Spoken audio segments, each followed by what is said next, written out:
Hey guys, tonight we're stepping through the heavy wooden door of the medieval bridal chamber, where silk sheets smell faintly of lavender and rosewater, where candles cast trembling shadows on stone walls, and where two near strangers are about to share the most scrutinized, most ritualized, most anxiety-inducing night of their entire lives. You can almost hear the whispers echoing down the corridor outside, family members, priests, nobles, all waiting for proof that a marriage has truly begun. The story may solve mysteries you never had an explanation for, revealing why our ancestors turned something so intimate into something so terrifyingly public. So, before you explore the story with me, please take a moment to help me subscribe to the channel, like and share this video, or maybe leave a comment below, but make sure you do it when you really like what I bring to you. Tell me where in the world you're listening from tonight, or what time it is as you drift off. I love hearing from you. Now, let's keep the lights as soft as possible. Turn on the fan for a gentle sound to help the story feel more emotional, and let's embark on tonight's journey together. You're standing in the year 1347 somewhere in the Loire Valley of France. The wedding feast ended hours ago, but you're not alone yet. You won't be alone for quite some time, because before you and your new spouse can even think about privacy, before a single garment is removed, there's a knock at the chamber door. It's firm, deliberate. The kind of knock that doesn't ask permission, it announces authority. The heavy oak door swings inward, and a figure in ecclesiastical robes enters, carrying a silver aspergillum dripping with holy water. This is the parish priest, and he's here to bless your marriage bed. The blessing of the marriage bed wasn't a quick formality. This was serious spiritual business. The church taught that even marital intimacy carried risk. Demons lurked everywhere, especially in moments of vulnerability and pleasure. The bed itself, that massive wooden frame with its feather mattress and embroidered linens, needed consecration. The priest circled slowly, sprinkling holy water on each corner post, murmuring Latin prayers you only half understand. Benedic, Domine thalamum hunc. Bless, O Lord, this bedchamber. His voice fills the space, pushing into corners, claiming the room for God before it can belong to you. You notice your spouse's hands trembling slightly. Is it anticipation, terror, cold? The room feels crowded with invisible presences, angels and demons both, according to the priest, who now blesses the pillows, the blankets, even the wooden chest at the foot of the bed where your clothes will rest. He warns you, though his words are cloaked in euphemism, that certain acts are forbidden even between husband and wife. He doesn't specify which acts, not exactly, but his tone leaves little doubt that pleasure for pleasure's sake displeases the Almighty. Historians still argue whether these bedroom blessings were universal across medieval Europe or more common in certain regions and social classes. What we know for certain is that the Church's 13th century writings, particularly those of Thomas Aquinas, obsessed over marital sexuality. Aquinas wrote thousands of words about the marriage debt, the obligation spouses had to provide sexual access to one another, but always within strict parameters. The blessing ceremony reminded couples that even in marriage, even in privacy, they were never truly alone. God watched, the Church watched, and as you're about to discover, sometimes actual people watch too. The priest produces a small vial of oil, blessed specifically for this occasion. He anoints the headboard, making the sign of the cross, then turns to you both. In some regions, he would anoint the couple themselves, a thumb pressed to foreheads, a murmured prayer for fertility. Be fruitful and multiply wasn't just a suggestion, it was the entire justification for what was about to happen. Without the possibility of procreation, the Church taught, marital relations became sinful indulgence. no better than fornication. You catch a whiff of incense as the priest lights a small censer. Smoke curls upward, frankincense mixing with the lavender already scenting the linens. This detail isn't just atmospheric. Medieval people believed specific scents could repel evil spirits while attracting divine favour. Frankincense and myrrh, the gifts of the Magi, were thought particularly potent. Your bedchamber is being transformed into a sacred space, a temporary chapel where the sacrament of marriage will be physically sealed. Here's something that might surprise you. Some regional customs included the priest actually sitting in the room during consummation, separated only by a curtain or screen.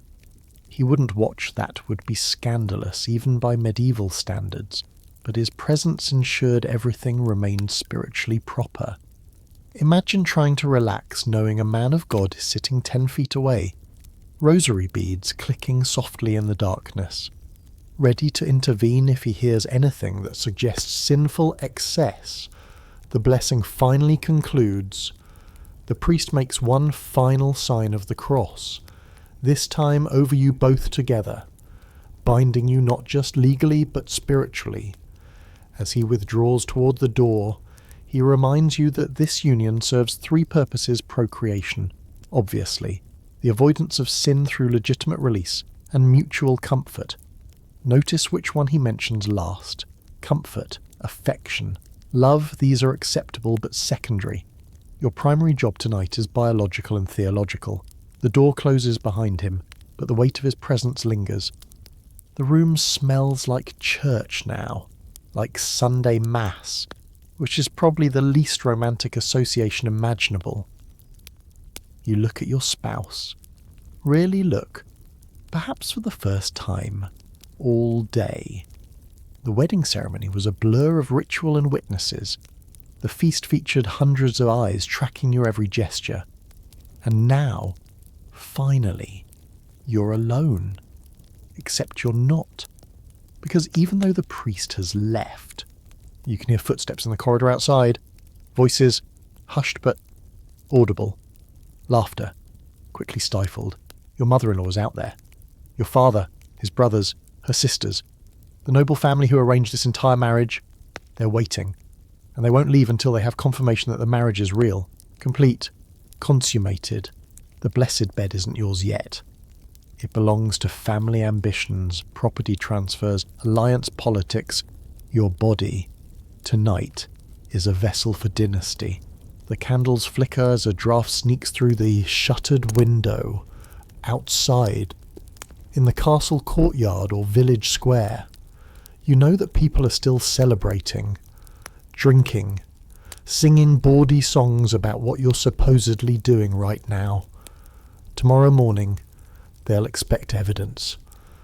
They'll want to see proof that you've fulfilled your obligation, that the marriage can't be annulled, that the alliance is secure. No pressure. Right. You move toward the bed, each step feeling heavier than it should. The mattress is stuffed with goose down, a luxury that signals your family's status. Poorer couples made do with straw, which crackled and poked through fabric, making every movement audible. At least you have that small mercy. The linens are crisp, recently laundered, and you notice they're white. Deliberately, intentionally white. Someone chose these sheets specifically for tomorrow's inspection, for the stain that's expected to appear, the proof that will satisfy the waiting witnesses. Your spouse sits on the edge of the bed, unlacing their sleeves with shaking fingers. Neither of you knows quite how to begin this. There were no sex education talks in medieval childhood, no frank discussions about what to expect.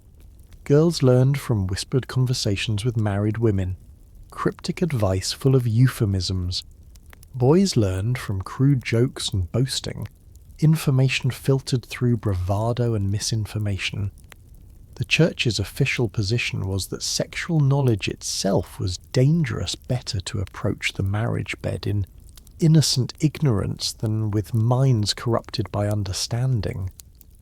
a quirky detail that few modern people realise. Some medieval wedding contracts actually specified that consummation had to occur within a certain time frame, often within 3 days of the ceremony. If the husband failed to perform within that window, the wife's family could potentially annul the marriage and demand the return of the dowry. This added a ticking clock to an already pressure-filled situation. Performance anxiety isn't a modern invention. Medieval men faced it with even higher stakes. The blessing you just witnessed served another practical purpose beyond spiritual protection. It gave the couple a few extra minutes to compose themselves, to shift from public performance mode into something more intimate. The ritual created a boundary between the chaos of the wedding feast and the vulnerability of the bedchamber. When the priest spoke those Latin phrases, he was telling everyone else this space is now separate, sacred, different. Respect it, even if that respect only extended to waiting outside the door rather than in the room itself. The footsteps outside haven't faded. If anything, they've multiplied. You hear your uncle's distinctive laugh, then your new mother-in-law's sharp shushing sound. Someone drops something, maybe a wine cup, and there's a burst of giggling quickly suppressed. These aren't distant sounds from another floor of the manor house. These people are right outside your door, some probably leaning against the corridor wall, settling in for what might be a long wait. Welcome to one of medieval Europe's most mortifying traditions, witness consummation, where your most intimate moments have an audience you can't see but definitely can hear. The practice of keeping witnesses near the bridal chamber reached its peak among nobility and royalty, but it trickled down through social classes in various forms. For royal marriages especially, the stakes were astronomical. Entire kingdoms depended on legitimate heirs. Alliance treaties, territorial claims, and succession rights all hinged on proving that a marriage was properly consummated. You couldn't just take the couple's word for it, too much room for deception, annulment, or political manoeuvring down the road, so witnesses stayed close, sometimes disturbingly close, to verify that the deed was done. Picture the scene more clearly. In many noble households, the bedchamber doors weren't even fully closed. They might be left slightly ajar, or the witnesses might position themselves in an adjoining room with only a tapestry separating them from the marriage bed. The logic was both legal and theological. Marriage wasn't truly binding until consummation occurred, and without witnesses, how could anyone prove what happened or didn't happen in the dark? Your privacy matters less than property law, less than inheritance rights, less than the political alliance your marriage represents. Some royal weddings took this to extremes that sound almost unbelievable today. When 15-year-old Margaret Tudor married King James IV of Scotland in 1503, witnesses didn't just hover nearby, they actually entered the chamber after the couple was in bed, observed them lying together, and then formally testified to what they'd seen. Not the act itself, thankfully, but the couple's presence in the marriage bed in a state suggesting consummation would occur. These witnesses would later sign legal documents confirming their observations, creating a paper trail that legitimized the union. You try to ignore the sounds from the corridor and focus on your spouse, but it's nearly impossible. Every creak of the bed frame feels amplified. You're hyper-aware that any sound you make will be heard, interpreted, possibly discussed for years at family gatherings. Remember their wedding night? I was standing right outside the door. The witnesses aren't there out of perversion, at least. That's not the official reason. They're performing a social function, serving as human notaries for a contract being signed with bodies instead of ink. Historians still argue whether the psychological damage of these customs outweighed their legal utility. Some scholars point out that medieval people had different privacy expectations than we do. Shared sleeping spaces were common, and the idea of being alone was actually somewhat unsettling to medieval sensibilities. Others counter that the wedding night was universally recognised as anxiety-inducing precisely because of this surveillance. Anxiety isn't a modern emotion, it's threaded through medieval letters, diaries, and medical texts describing wedding night disasters triggered by pressure and scrutiny. Here's a detail that adds a layer of dark comedy to an already awkward situation. The witnesses sometimes engaged in running commentary. They might call out encouragement, shout bawdy jokes through the door, or sing suggestive songs. This wasn't meant to be cruel, it was considered festive, a continuation of the wedding celebration. But imagine you're already nervous, already overwhelmed, and now your father-in-law is shouting rhymes about consummation through the oak planks separating you. Medieval humour had a cruel streak, especially when it came to sexual matters, in France, particularly among the nobility. There was a tradition called the coucher, literally, the putting to bed. This wasn't just witnesses waiting outside. This was the entire wedding party escorting the bride and groom to the bedchamber, helping them undress. We'll get to that nightmare in detail soon, and only then withdrawing to wait outside. The king's chamberlain might personally verify that the royal couple was properly positioned for consummation before finally exiting. The line between ensuring legitimacy and violating intimacy was gossamer thin, and medieval society consistently chose legitimacy. Your new spouse whispers something you can't quite catch over the noise from the corridor. You lean closer, and they repeat it. Should we make them wait longer? There's a hint of rebellion in the question. A tiny spark of resistance against all these people who've controlled every moment of your day. But waiting has risks. The longer you delay, the more the witnesses might wonder if something's wrong. Impotence, refusal, cold feet. Delay feeds speculation, and speculation can poison a new marriage before it even begins. The church had opinions about witnesses too. Naturally, some theologians argued that witnesses violated the privacy that even married couples deserved. Others countered that without witnesses, annulments would become too easy. Couples could simply lie about non-consummation to escape unwanted marriages. The compromise in many regions was that witnesses should be present but discreet, near but not intrusive. In practice, discreet meant wildly different things to different people. Some families interpreted it as standing in the next room. Others thought pressed against the door with a drinking cup held to the wood to amplify sounds was perfectly reasonable. A quirky historical note in some German principalities. Professional witnesses could be hired if family members were unavailable, or if the couple wanted strangers rather than relatives listening to their first intimate encounter. These witnesses took their jobs seriously, providing sworn testimony that could be used in courts if the marriage's validity was ever challenged. Imagine putting professional marriage witness on your medieval resume. The going rate for this service varied, but it was considered a legitimate profession, complete with standards and protocols. The waiting witnesses served another function that's often overlooked: protection. In an era when accusations of witchcraft or demonic interference could arise from any unusual occurrence, having respectable witnesses who could testify that everything proceeded normally was actually a form of insurance. If the marriage failed to produce children, if the groom proved impotent, if anything went wrong, the witnesses could confirm that the wedding night itself was conducted properly, deflecting blame away from supernatural causes and toward more mundane explanations.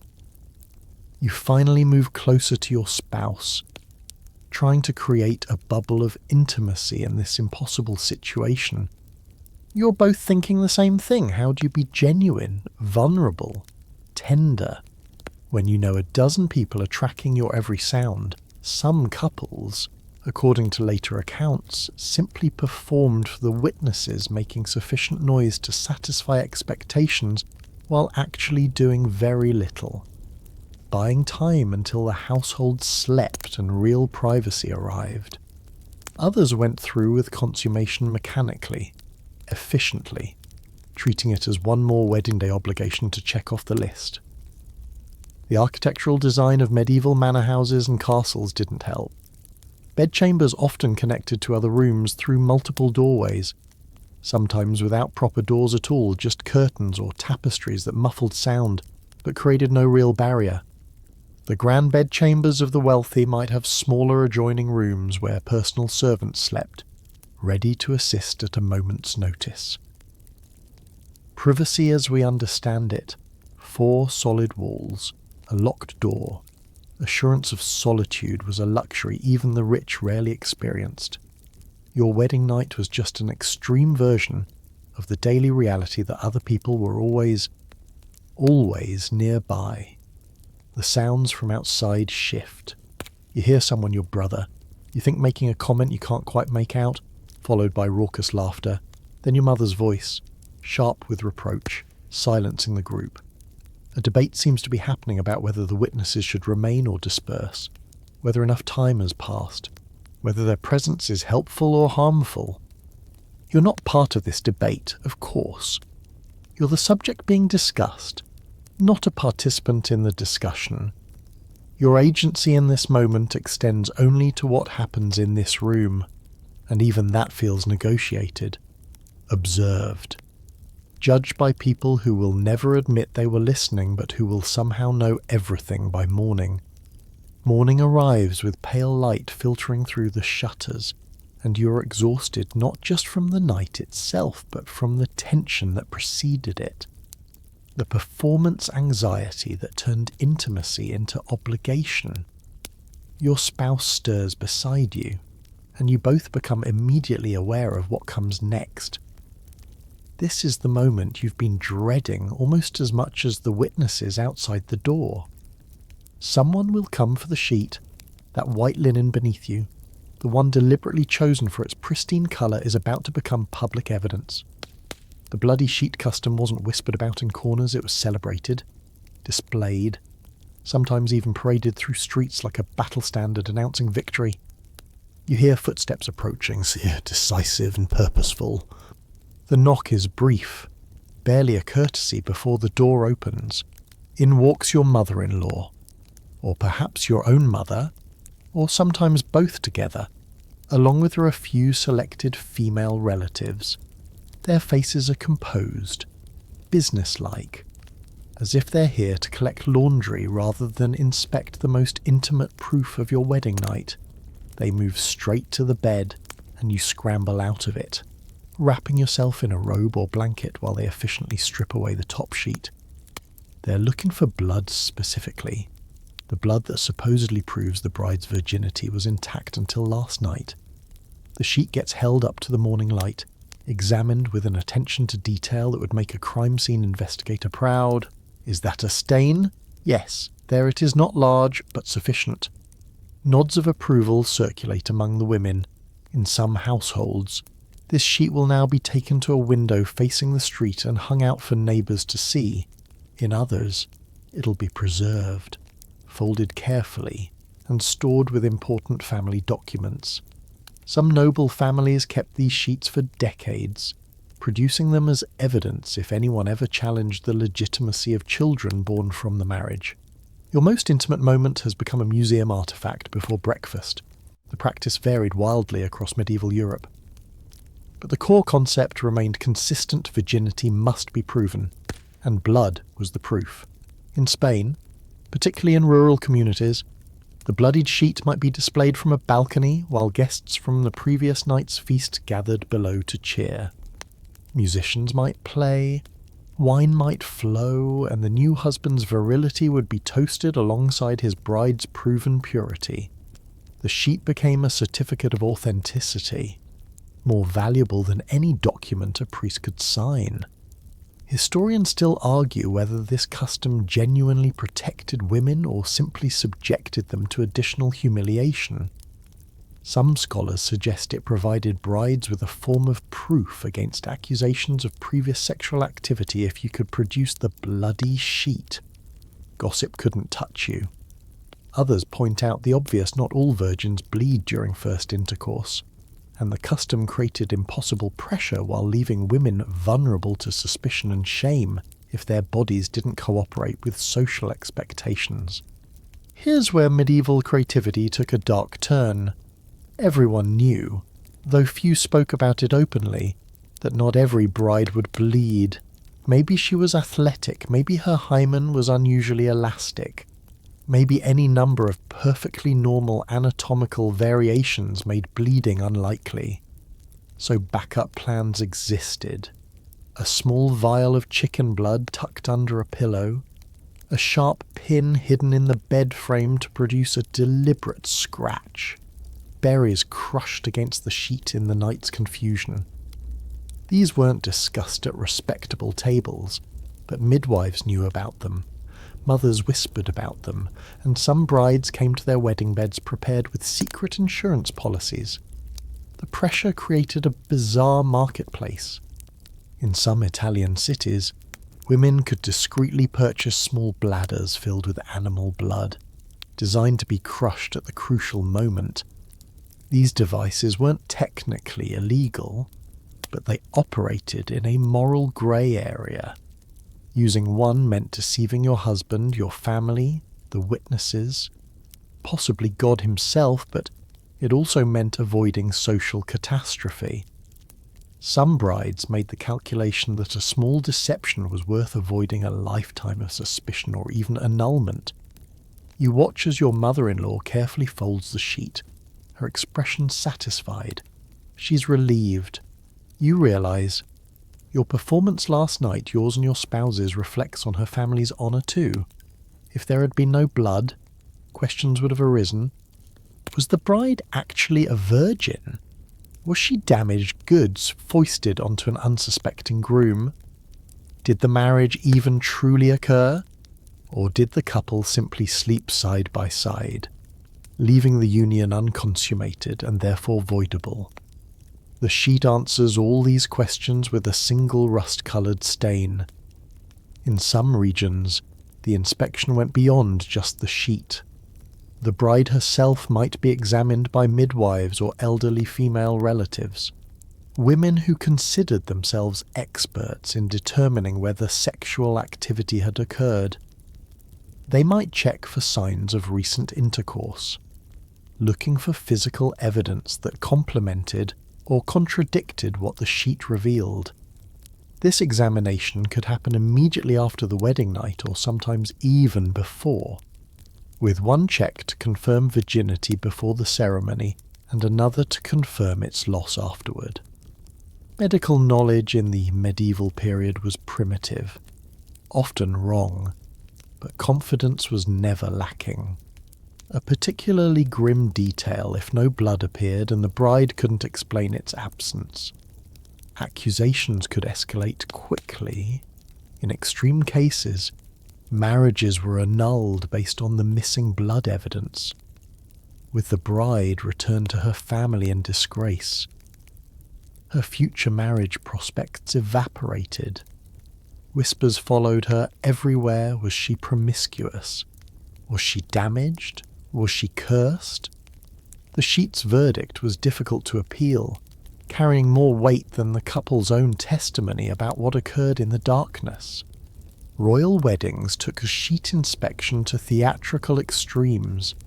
When Princess Blanche of Castile married the future King Louis VIII of France in 1200, not only was the sheet examined, but official documents were drawn up describing the stain, its size, its location on the fabric, and the testimony of multiple witnesses who viewed it.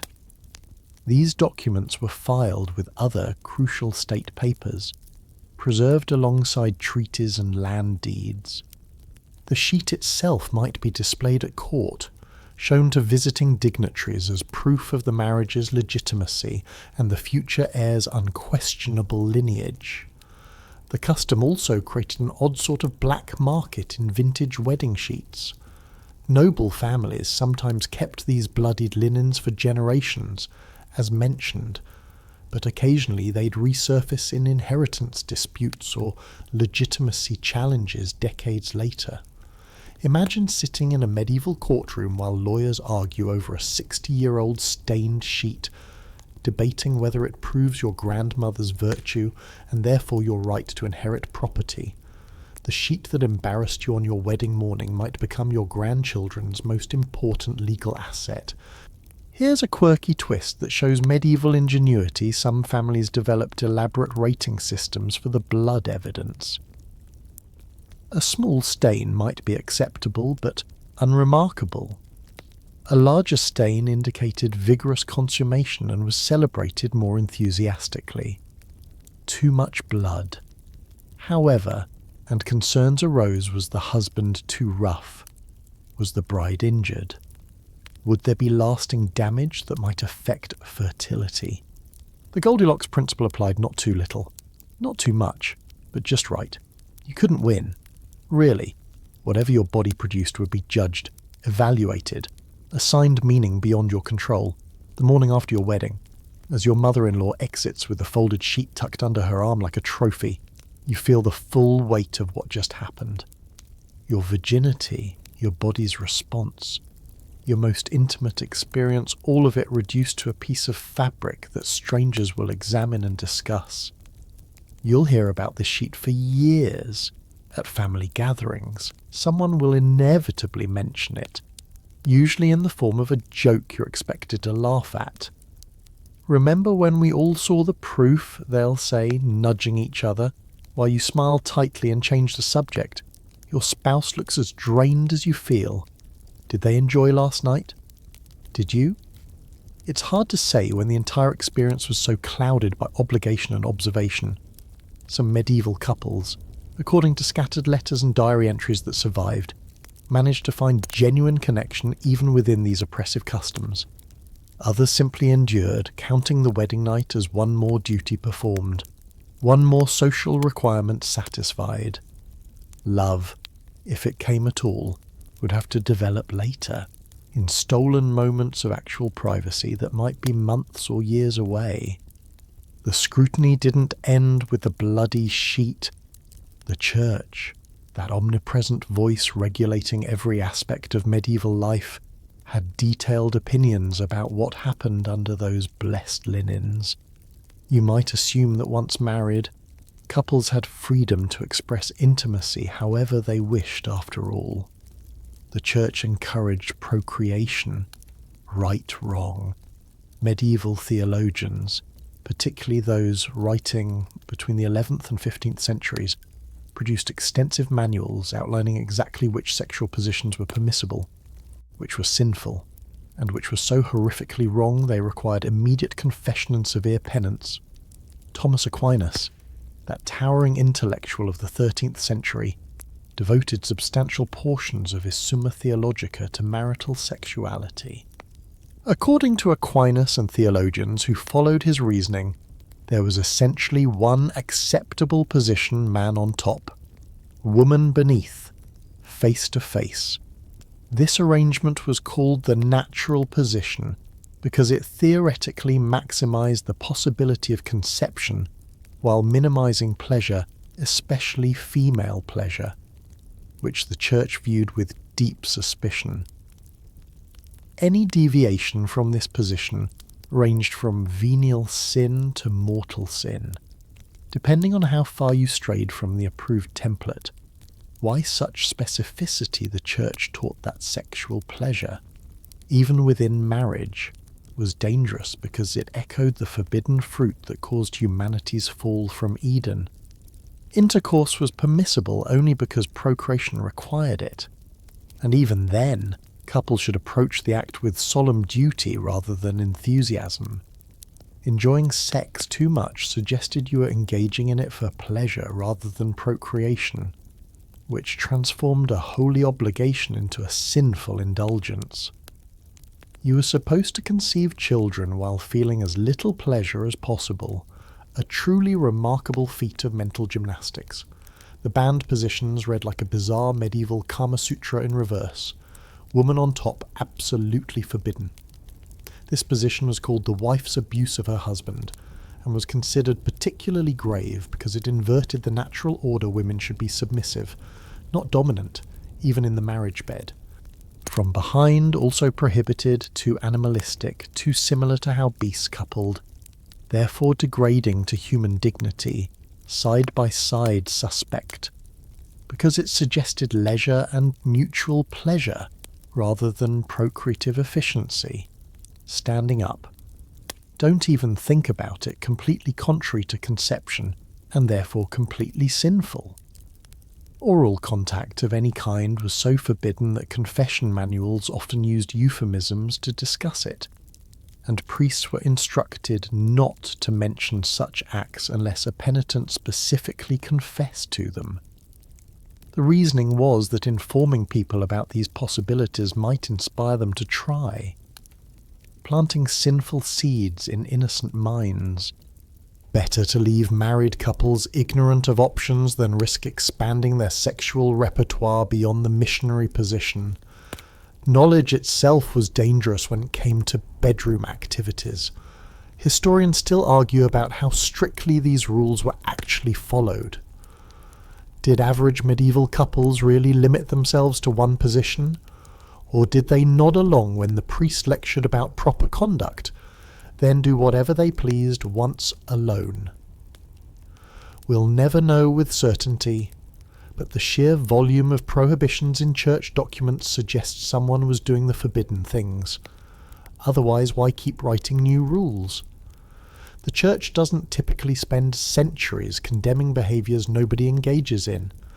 Here's something that might surprise you. The church also regulated when married couples could have intercourse.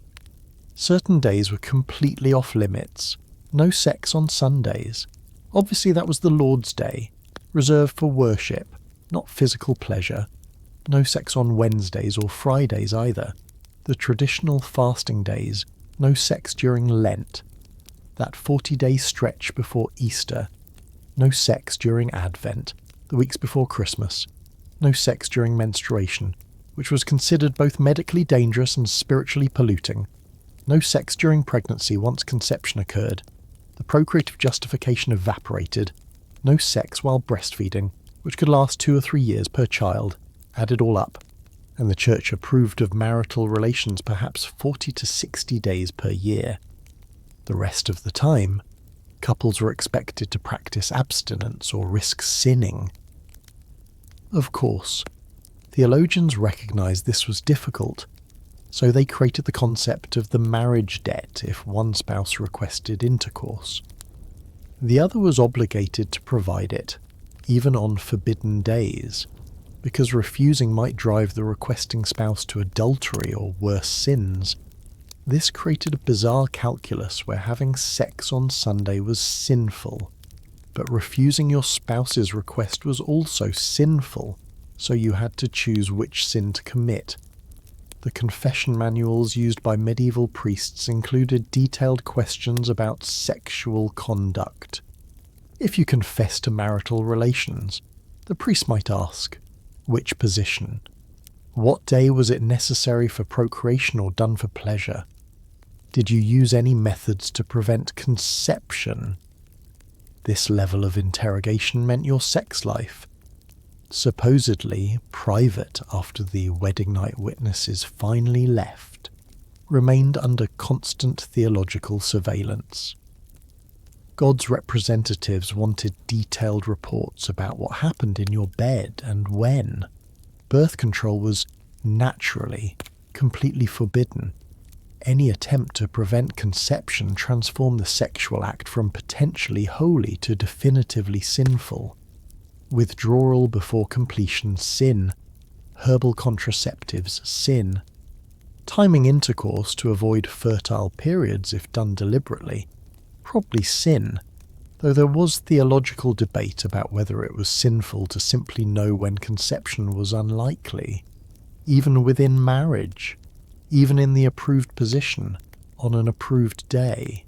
If you took steps to prevent pregnancy, you'd committed a serious offence requiring confession and penance. A quirky historical detail, some theologians debated whether sexual pleasure in marriage was always sinful or only sinful when pursued as the primary goal. This created a bizarre grey area where you could experience pleasure as long as you felt guilty about it and didn't actively seek it. Enjoy yourself by accident, probably venial sin, minor penance required. Deliberately pursue enjoyment, mortal sin, soul-damaging, potentially hell-worthy. The mental contortions required to have sex while simultaneously not wanting to enjoy it but being unable to prevent some pleasure must have been exhausting. The Church's obsession with sexual conduct extended to some truly bizarre places. Some theologians argued that conception was more likely to occur when both partners remained calm and unaroused. Getting too excited supposedly made the womb too hot and killed the seed. Others claimed that female orgasm was necessary for conception, creating a theological paradox where priests simultaneously told women not to seek pleasure, but also that pleasure was required for pregnancy.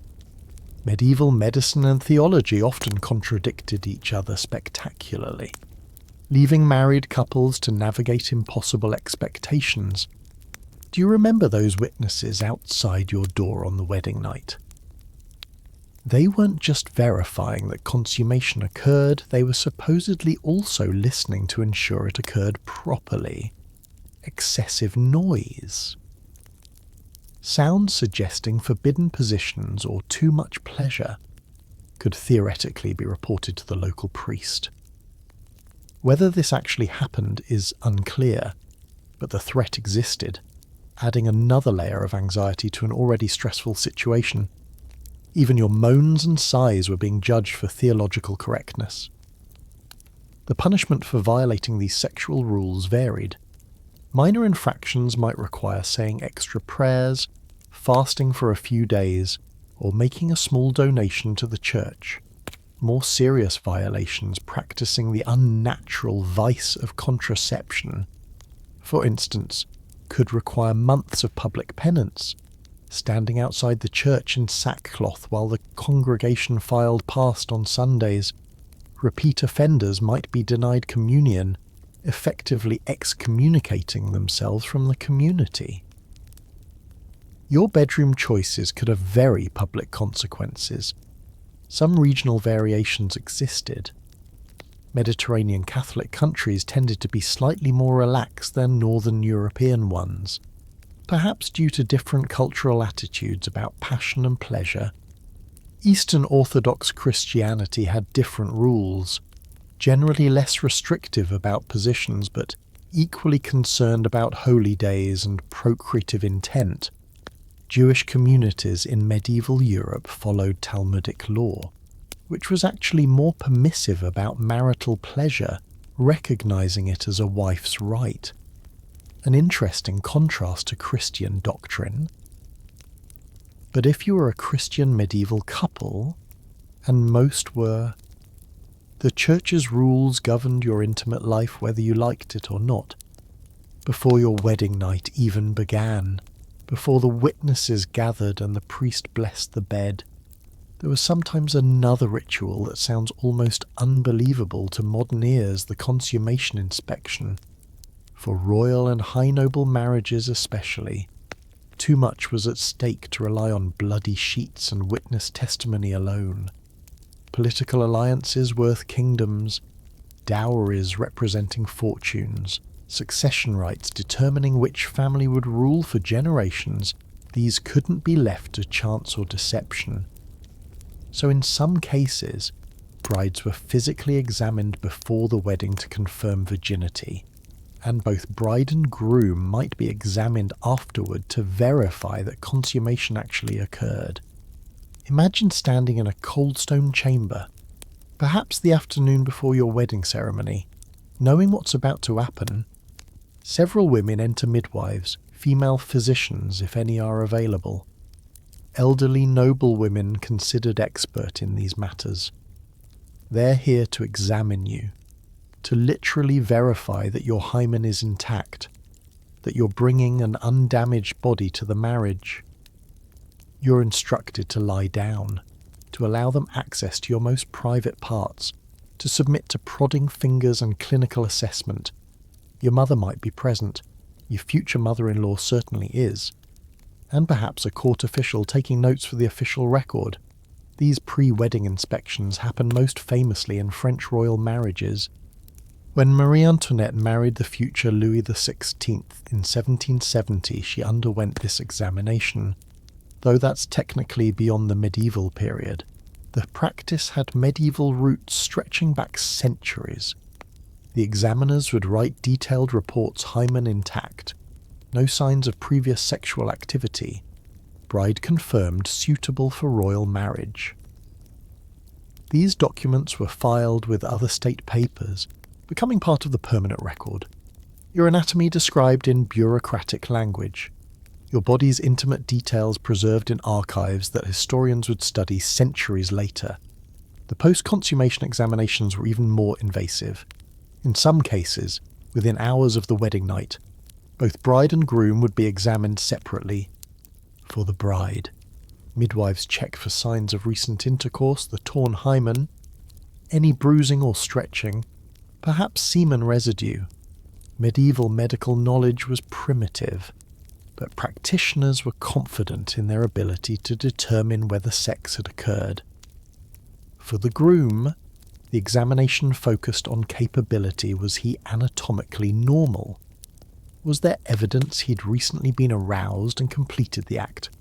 These weren't quick glances but thorough inspections, accompanied by written reports. Why such extremes? The annulment laws created perverse incentives. If a marriage remained unconsummated, it could be dissolved as if it never existed. This gave unhappy spouses, or more often, their families, an escape route from unwanted alliances. But it also meant that consummation had to be proven beyond doubt to prevent fraudulent annulment claims years later. Better to endure one mortifying examination than face decades of legal challenges to your marriage's validity and your children's legitimacy. Historians still argue about how widespread these physical examinations actually were. Royal families definitely practiced them, with well-documented examples from France, England, Castile, and Aragon. But did they trickle down to lesser nobility to wealthy merchants? Probably in some regions, but not others, and documentation is sparse. What we know for certain is that the practice existed, was considered legitimate, and created tremendous anxiety for brides who faced it. The physical discomfort was bad enough, but the humiliation of being examined like livestock must have been psychologically devastating. The examiners took their responsibilities seriously, sometimes too seriously. There are recorded cases of disputed examinations where different medical practitioners reached different conclusions, leading to committee reviews and multiple re-examinations. Imagine being the bride at the centre of such dispute, examined once, findings questioned, examined again by a different midwife. Still no consensus, examined a third time by a panel. Your body becomes evidence in a legal proceeding where you have no voice, no control, no privacy. Here's a detail that adds dark comedy to horror. The examination process was sometimes described in excruciating detail in court documents, with technical terminology that medieval scribes dutifully recorded. These documents survive in various European archives, and modern historians occasionally publish them in academic journals. Your worst moment of vulnerability, experienced 600 years ago, can now be read by graduate students writing dissertations. The medieval period offered no right to be forgotten. Intimate examinations became permanent historical records. Some brides attempted to outsmart the system. We know from confession manuals and court cases that women sometimes tried to reconstruct their hymens before examinations using various folk methods, inserting alum to cause temporary tightening, using herbal preparations that supposedly restored virginity, even attempting crude surgical procedures. These efforts rarely succeeded and often caused injury. but desperation drove women to try anything rather than face examination and likely rejection if they'd already lost their virginity through choice or force. The examinations could reveal uncomfortable truths that created social catastrophes. If a bride was found to be pregnant during the pre-wedding examination, perhaps raped by a household member, perhaps engaged in a previous relationship, the marriage might be cancelled immediately, the dowry forfeited, and the bride's reputation destroyed. She'd become unmarriageable, likely ending up in a convent if her family had any resources, or facing destitution if they didn't. The examination meant to protect everyone's interests often ruined the woman being examined. For grooms, the examination focused primarily on whether consummation was physically possible. Was he anatomically normal? Were there signs of impotence or other dysfunction? In cases where consummation failed on the wedding night, the groom might be examined to determine whether the failure was temporary performance anxiety or permanent physical inability. If the latter, the marriage could be annulled. But the groom faced public humiliation and suspicion. Whispers about his manhood would follow him to any future marriage negotiations. A quirky historical note: some regions developed standardized examination protocols, almost like medical checklists that examiners followed. These protocols specified exactly what to look for, how to document findings, what terminology to use in reports. The standardization was meant to ensure consistency and prevent disputes, but it also meant your most intimate examination followed a script refined through examining hundreds or thousands of previous brides. You weren't experiencing something unique. You were the latest person processed through an established system. The psychological impact of these examinations is hard to overstate.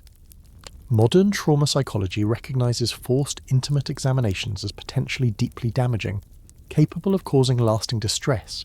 Medieval people didn't have vocabulary for trauma or PTSD, but the letters and diaries that mention these examinations convey obvious distress. Women wrote about feeling violated, degraded, treated as objects rather than people. Some dreaded the examination more than the wedding night itself. At least your spouse was supposed to care about you. But the examiners were purely clinical, efficient, detached. Do you remember we mentioned the church's complicated relationship with marital sexuality? The examination practice created theological problems too. Some church authorities argued that these intimate inspections violated modesty and dignity, that they represented worldly concerns overriding spiritual principles. Others countered that protecting the sacrament of marriage justified temporary discomfort. The debate continued throughout the medieval period without clear resolution, meaning whether you faced examination or not often depended on local custom and your family's beliefs more than any consistent standard. The male physicians who occasionally participated in these examinations faced their own theological dilemmas. Touching a woman's intimate areas, even in a medical context, was considered potentially sinful and required careful spiritual management. Some physicians refused to participate entirely, leaving examinations to midwives and female practitioners. Others performed them but immediately went to confession afterward, seeking absolution for the physical contact required by their professional duties. Your examination might burden the examiner's conscience even as it invaded your body and dignity. The days leading up to your wedding included strange preparations that went far beyond choosing flowers and finalizing the guest list. Hidden in your trousseau, tucked between embroidered linens and your best chemise, might be a small cloth pouch containing substances your mother or grandmother pressed into your hand with whispered instructions. Inside, dried herbs, ground animal parts, mysterious powders that smell earthy and slightly rotten. These are your wedding night potions and aphrodisiacs. Medieval folk medicine meant to ensure fertility, enhance desire, guarantee consummation success, and generally manipulate biology through what we'd now recognise as mostly superstition mixed with occasional accidental effectiveness. The most common ingredient in bridal potions was mandrake root, that twisted plant that supposedly screamed when pulled from the ground. Medieval herbalists believed mandrake enhanced fertility and sexual desire in both men and women. Brides might drink mandrake tea before the wedding night, or wear a piece of the root in a pouch around their necks, or even place it under the mattress where its mystical properties would supposedly seep into the marriage bed. Modern chemistry tells us mandrake contains mild hallucinogens and sedatives, so brides drinking mandrake tea were probably experiencing altered consciousness rather than enhanced fertility. But nobody knew that at the time. Your wedding feast almost certainly included aphrodisiacs baked into the food without anyone announcing them. Oysters, already recognised for their supposed sexual properties, honey, which gives us the word honeymoon the month after the wedding when newlyweds drank honey wine to promote fertility and desire. Asparagus, considered powerfully arousing, almonds and pine nuts, ground into cakes and pastries, cinnamon and ginger, expensive spices that supposedly heated the blood and inflamed passion. The entire meal was designed as edible foreplay, though you probably ate nervously and tasted nothing. Some potions bordered on revolting, ground stag penis, because the rutting season virility of male deer might transfer to human grooms. Dove hearts, consumed raw on the theory that doves mate for life and their fidelity could be absorbed. Rabbit testicles dried and powdered into wine. Because rabbits reproduce prolifically, the sympathetic magic underlying these recipes assumed that eating animal parts transferred their properties, consume the genitals of fertile creatures, gain their fertility. Medieval logic operated on associations and metaphors rather than chemistry and biology. Historians still argue about whether these potions had any actual physiological effect beyond placebo. Some ingredients did contain compounds that might slightly increase blood flow or cause mild stimulation, but mostly, these concoctions worked psychologically if you believed the potion would make you desirable or fertile. You might act more confident, more relaxed, more open to intimacy. The belief created the effect, not the ground-up batwing or whatever else got mixed into your wedding cup. Here's something that reveals medieval desperation. Some recipes required incredibly rare ingredients, suggesting families spared no expense when it came to wedding night success. Ambergris, that waxy substance from whale intestines worth more than gold, supposedly the ultimate aphrodisiac. Civet musk from African wildcats, imported at enormous cost. Bizarre stones from goats' stomachs, believed to have magical properties. If your family was wealthy enough, they'd acquire these treasures and have them incorporated into your wedding preparations, transforming your consummation into an expensive chemistry experiment.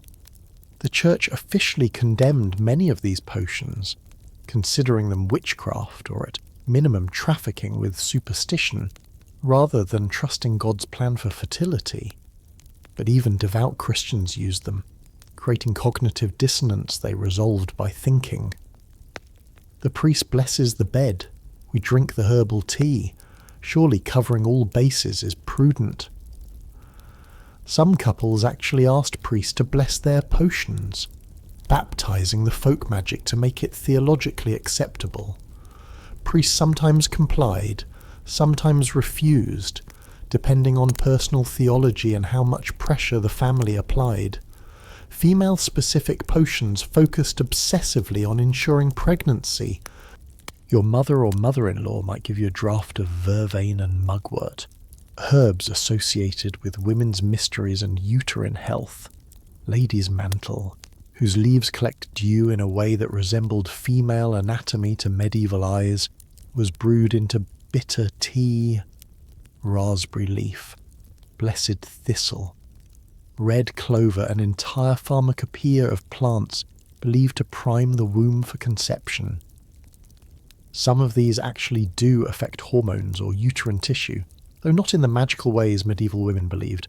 Male potions aimed at ensuring performance, attacking the anxiety that plagued many grooms facing wedding night pressure. Ginseng root, imported from distant Asia at great expense, was prized for enhancing male vitality. Fenugreek seeds, soaked and consumed. Tribulus terrestris, a plant with spiky seeds whose aggressive growth supposedly transferred to male virility. Grooms might be given these potions secretly, mixed into their wine during the feast, family members conspiring to drug them into adequate performance without their knowledge or consent. A quirky detail about medieval aphrodisiacs, many were based on the doctrine of signatures, the belief that plants resembling body parts could affect those parts. Carrots and parsnips, phallic in shape, obviously enhanced male organs. Oysters, resembling female anatomy, obviously enhanced female parts. Walnuts, looking like tiny brains, supposedly increased mental clarity during lovemaking. This reasoning sounds absurd now, but it was considered sophisticated natural philosophy in the medieval period, linking appearance to essence through divine design. Some potions were meant to be applied rather than consumed. Ointments made from crushed insects mixed with animal fat, rubbed onto genitals to increase sensation. Warming salves containing pepper or mustard seed, creating tingling that was interpreted as arousal. These preparations occasionally caused actual medical problems, chemical burns, allergic reactions, infections, but couples rarely connected cause and effect, instead blaming demons or curses when the ointments caused harm rather than help. Do you remember the witnesses waiting outside your door? Some of them might have been involved in preparing these potions. Grandmothers and aunts who considered themselves experts in wedding night preparations. They'd watch you drink the herbal mixture, nod with satisfaction, then take their positions in the corridor, confident that their botanical intervention would ensure success. If conception occurred within the year, they'd take credit, obviously their potion worked. If it didn't, well, perhaps you didn't drink enough, or mixed it incorrectly, or angered God through some sin that counteracted the herbs. The distinction between medicine and magic blurred completely when it came to wedding potions. Was vervain tea a medical treatment or a magical spell? Was wearing a piece of amber around your neck? Healthcare or superstition? Medieval people didn't really distinguish effective treatment was effective regardless of mechanism, and if something worked once, it became tradition. Your wedding night potion was simultaneously folk remedy, religious ritual, and wishful thinking compressed into a cup of foul-tasting liquid you choked down while everyone watched expectantly. Some potions had side effects nobody anticipated. Certain herbs caused drowsiness when couples needed alertness. Others produced digestive upset. Not ideal timing. Some made brides or grooms dizzy, disconnected, unable to perform the very acts the potions were meant to enhance. But admitting the potion failed meant admitting family wisdom was flawed. So couples blamed themselves they weren't pure enough, faithful enough, deserving enough, rather than questioning whether drinking powdered stag penis was actually a good idea. The brewing of these potions followed recipes passed mother to daughter across generations. Oral traditions rarely written down. This makes them difficult for historians to fully reconstruct, but scattered references in medical texts, trial records for witchcraft accusations, and occasional household recipe books preserve fragments. When you read these recipes now, they sound like fantasy novel ingredients. Take 3 scales from a dragon, probably meaning a type of lizard. Grind the stone from an eagle's nest, some kind of mineral deposit. Mix with tears collected at midnight, presumably just water, but poetry. The bedding ceremony was where medieval wedding festivities crossed from uncomfortable into nightmare territory. After hours of feasting, after the priest blessed the chamber and your parents negotiated final details, the moment arrived when the entire wedding party decided they hadn't humiliated you quite enough yet. They needed to personally escort you to bed, undress you, position you, and only then maybe leave you alone. This wasn't a quiet walk down a corridor with a few close family members. This was a drunken parade, bawdy songs echoing off stone walls, dozens of guests surrounding you and your spouse as you process toward the one room that should have been your sanctuary. Picture the scene more vividly. You're exhausted from a day that started before dawn with prayers and preparations. You've worn heavy formal clothing for 12 hours. You've smiled until your face aches, danced until your feet bleed, made conversation with relatives you barely know. And now, as evening deepens into night, someone, usually the most boisterous uncle or the bride's eldest brother, announces it's time for the bedding. A cheer erupts. Guests who've been drinking since midday surge toward you, forming a procession that's equal parts celebration and mob. The men surround the groom, the women surround the bride, and you're separated as the crowd marches toward the bedchamber. Songs fill the air, the kind that would make sailors blush. Verses about consummation, about physical anatomy, about what's going to happen once the door finally closes, all sung with enthusiastic vulgarity. Your grandmother sings along. The priest pretends not to hear. Everyone finds this absolutely hilarious except you and your spouse, who can barely look at each other across the crowd separating you. You reach the bedchamber door and it swings open to reveal the blessed bed waiting. The crowd doesn't stop at the threshold, they pour inside, filling the room that's already too warm from braziers left burning to ward off cold. Bodies press close, the smell of wine and sweat overwhelming the lavender and rosewater someone sprinkled on the linens. Now comes the truly mortifying part, the undressing. You don't get to retire privately to disrobe. The wedding guests will help you, whether you want help or not, and they'll make a party game of it. The women descend on the bride first, unlacing the complex fastenings of the wedding gown, peeling away layers, the overdress, the underdress, the kirtle, the chemise, until you're standing in very little while 24 people watch and comment. They're not cruel, exactly, but they're not gentle either. Someone makes a joke about your breasts, someone else remarks on your hips, speculating loudly about your fertility based on their width.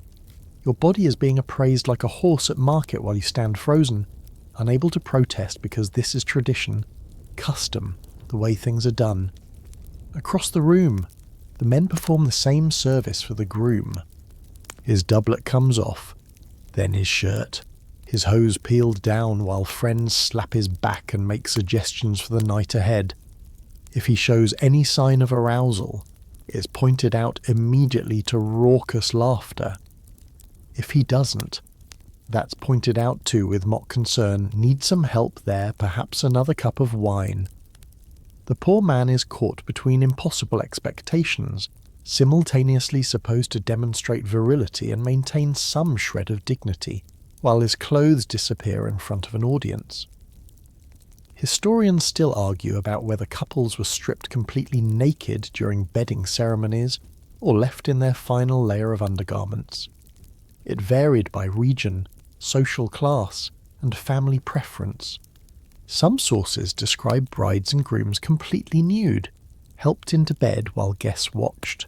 Others suggest they retained a chemise or shirt, minimal covering that preserved technical modesty while still allowing the ceremony's humiliating essence. Either way, you're far more exposed than you ever wanted to be in front of your father-in-law, and there's no escape. Once undressed, you're guided, sometimes pushed toward the bed. The crowd parts slightly, creating a pathway, and you walk those final steps acutely aware of every eye tracking your movement. You climb into bed, pulling sheets up immediately for whatever protection they offer. Your spouse joins you from the other side, and for one brief moment it's almost intimate despite the audience, two terrified people taking refuge under covers while chaos swirls around them. But the guests aren't finished. Some traditions involved throwing the bride's stocking.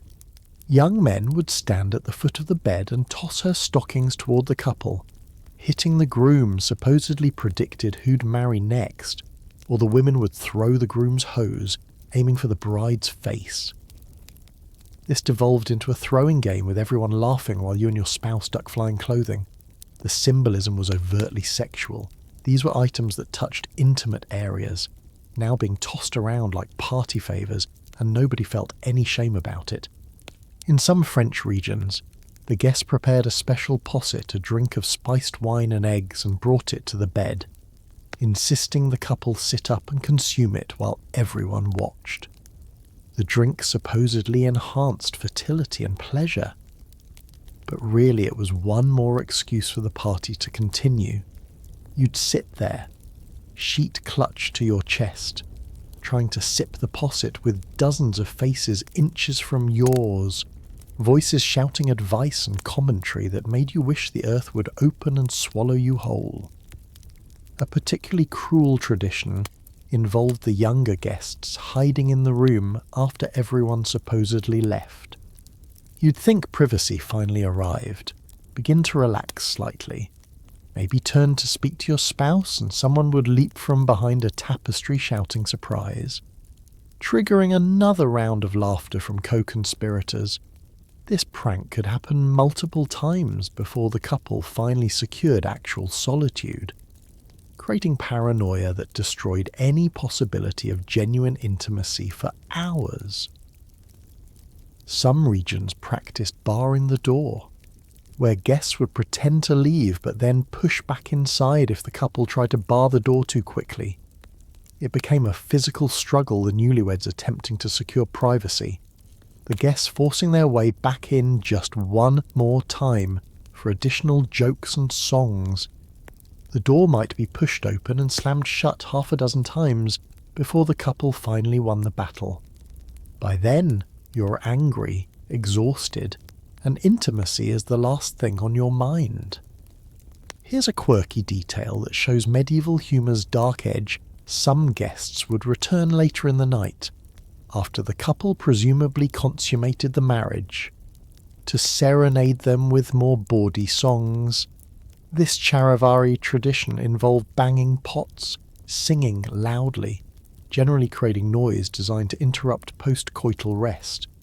The couple was expected to appear at the window or door and offer wine or coins to make the serenaders leave. It was extortion disguised as festivity, and it could continue sporadically through the night. Do you remember those wedding night potions from earlier? The bedding ceremony sometimes included forced consumption of additional aphrodisiacs, drunk not in private but publicly, with guests ensuring you swallowed every drop. An aunt might hold the cup to your lips while others chanted encouragement. The herbal mixture might taste vile, might make you gag, but you had to drink it while everyone watched and applauded. Your body wasn't your own, it belonged to family expectations, social traditions, the community's interest in your fertility. The servants who prepared the room often received instructions to create mischief. They might short-sheet the bed, or sprinkle itchin powder between the linens, or hide something that would make a noise when the bed moved. These pranks were considered hilarious, ensuring that even after everyone left, the room itself contained traps and tricks. Your wedding night became an obstacle course of other people's humour, every moment designed by committee rather than emerging from genuine connection. Royal bedding ceremonies reached peaks of absurdity that make lesser nobles' experiences seem almost private. When Arthur, Prince of Wales, married Catherine of Aragon in 1501, the bedding ceremony involved dozens of courtiers, formal speeches about consummation, and official witnesses who remained in the chamber throughout the night, separated from the bed only by thin curtains. Arthur was 15, Catherine 16, and they performed the most intimate act of their lives with political observers taking mental notes 10 feet away. Throughout this exploration of medieval wedding nights, we've focused on the rituals and expectations, but there's an uncomfortable truth we need to address directly: the age of the participants. When you imagine a medieval bride, you might picture someone in their late teens or early 20s, perhaps nervous but reasonably mature. The reality was often far darker. Many medieval brides were children by any modern definition: 12, 13, 14 years old, married to men who might be decades older. The church set minimum marriage ages at 12 for girls and 14 for boys. But these weren't guidelines to avoid. They were targets. Minimums routinely reached and sometimes violated. You're lying in that marriage bed, maybe 12 years old, your body barely showing signs of puberty, and the person beside you is a stranger twice your age or more. This happened regularly, especially among nobility, where marriages were political arrangements made when children were still in cradles. The formal betrothal might occur at age 7 or 8, but consummation was supposed to wait until the church's minimum age. Supposed to. Whether it actually did varied wildly depending on the families involved, their desperation for heirs, and how much they cared about ecclesiastical rules versus practical concerns. The concept of consent as we understand it, informed, freely given, enthusiastic agreement between equals, simply didn't exist in medieval marriage law. Consent meant you didn't actively fight your way out of the church during the ceremony. It meant your father agreed to the match, transferring ownership of you from his household to your husband's. If you were a girl, you possessed almost no legal agency. You couldn't own property independently, couldn't make contracts, couldn't refuse a marriage your family arranged. Your consent was assumed the moment your father shook hands with your future father-in-law over dowry negotiations. Imagine being that 12-year-old bride. You've been told since birth that this day would come, that marriage is your destiny, your purpose, the only path available. You've been prepared in the vaguest terms for what marriage entails, whispered warnings from older women, euphemistic advice that raises more questions than it answers. And now you're in this bed with this man, and everyone expects you to simply accept what's about to happen, because your father signed papers and a priest spoke words you barely understood.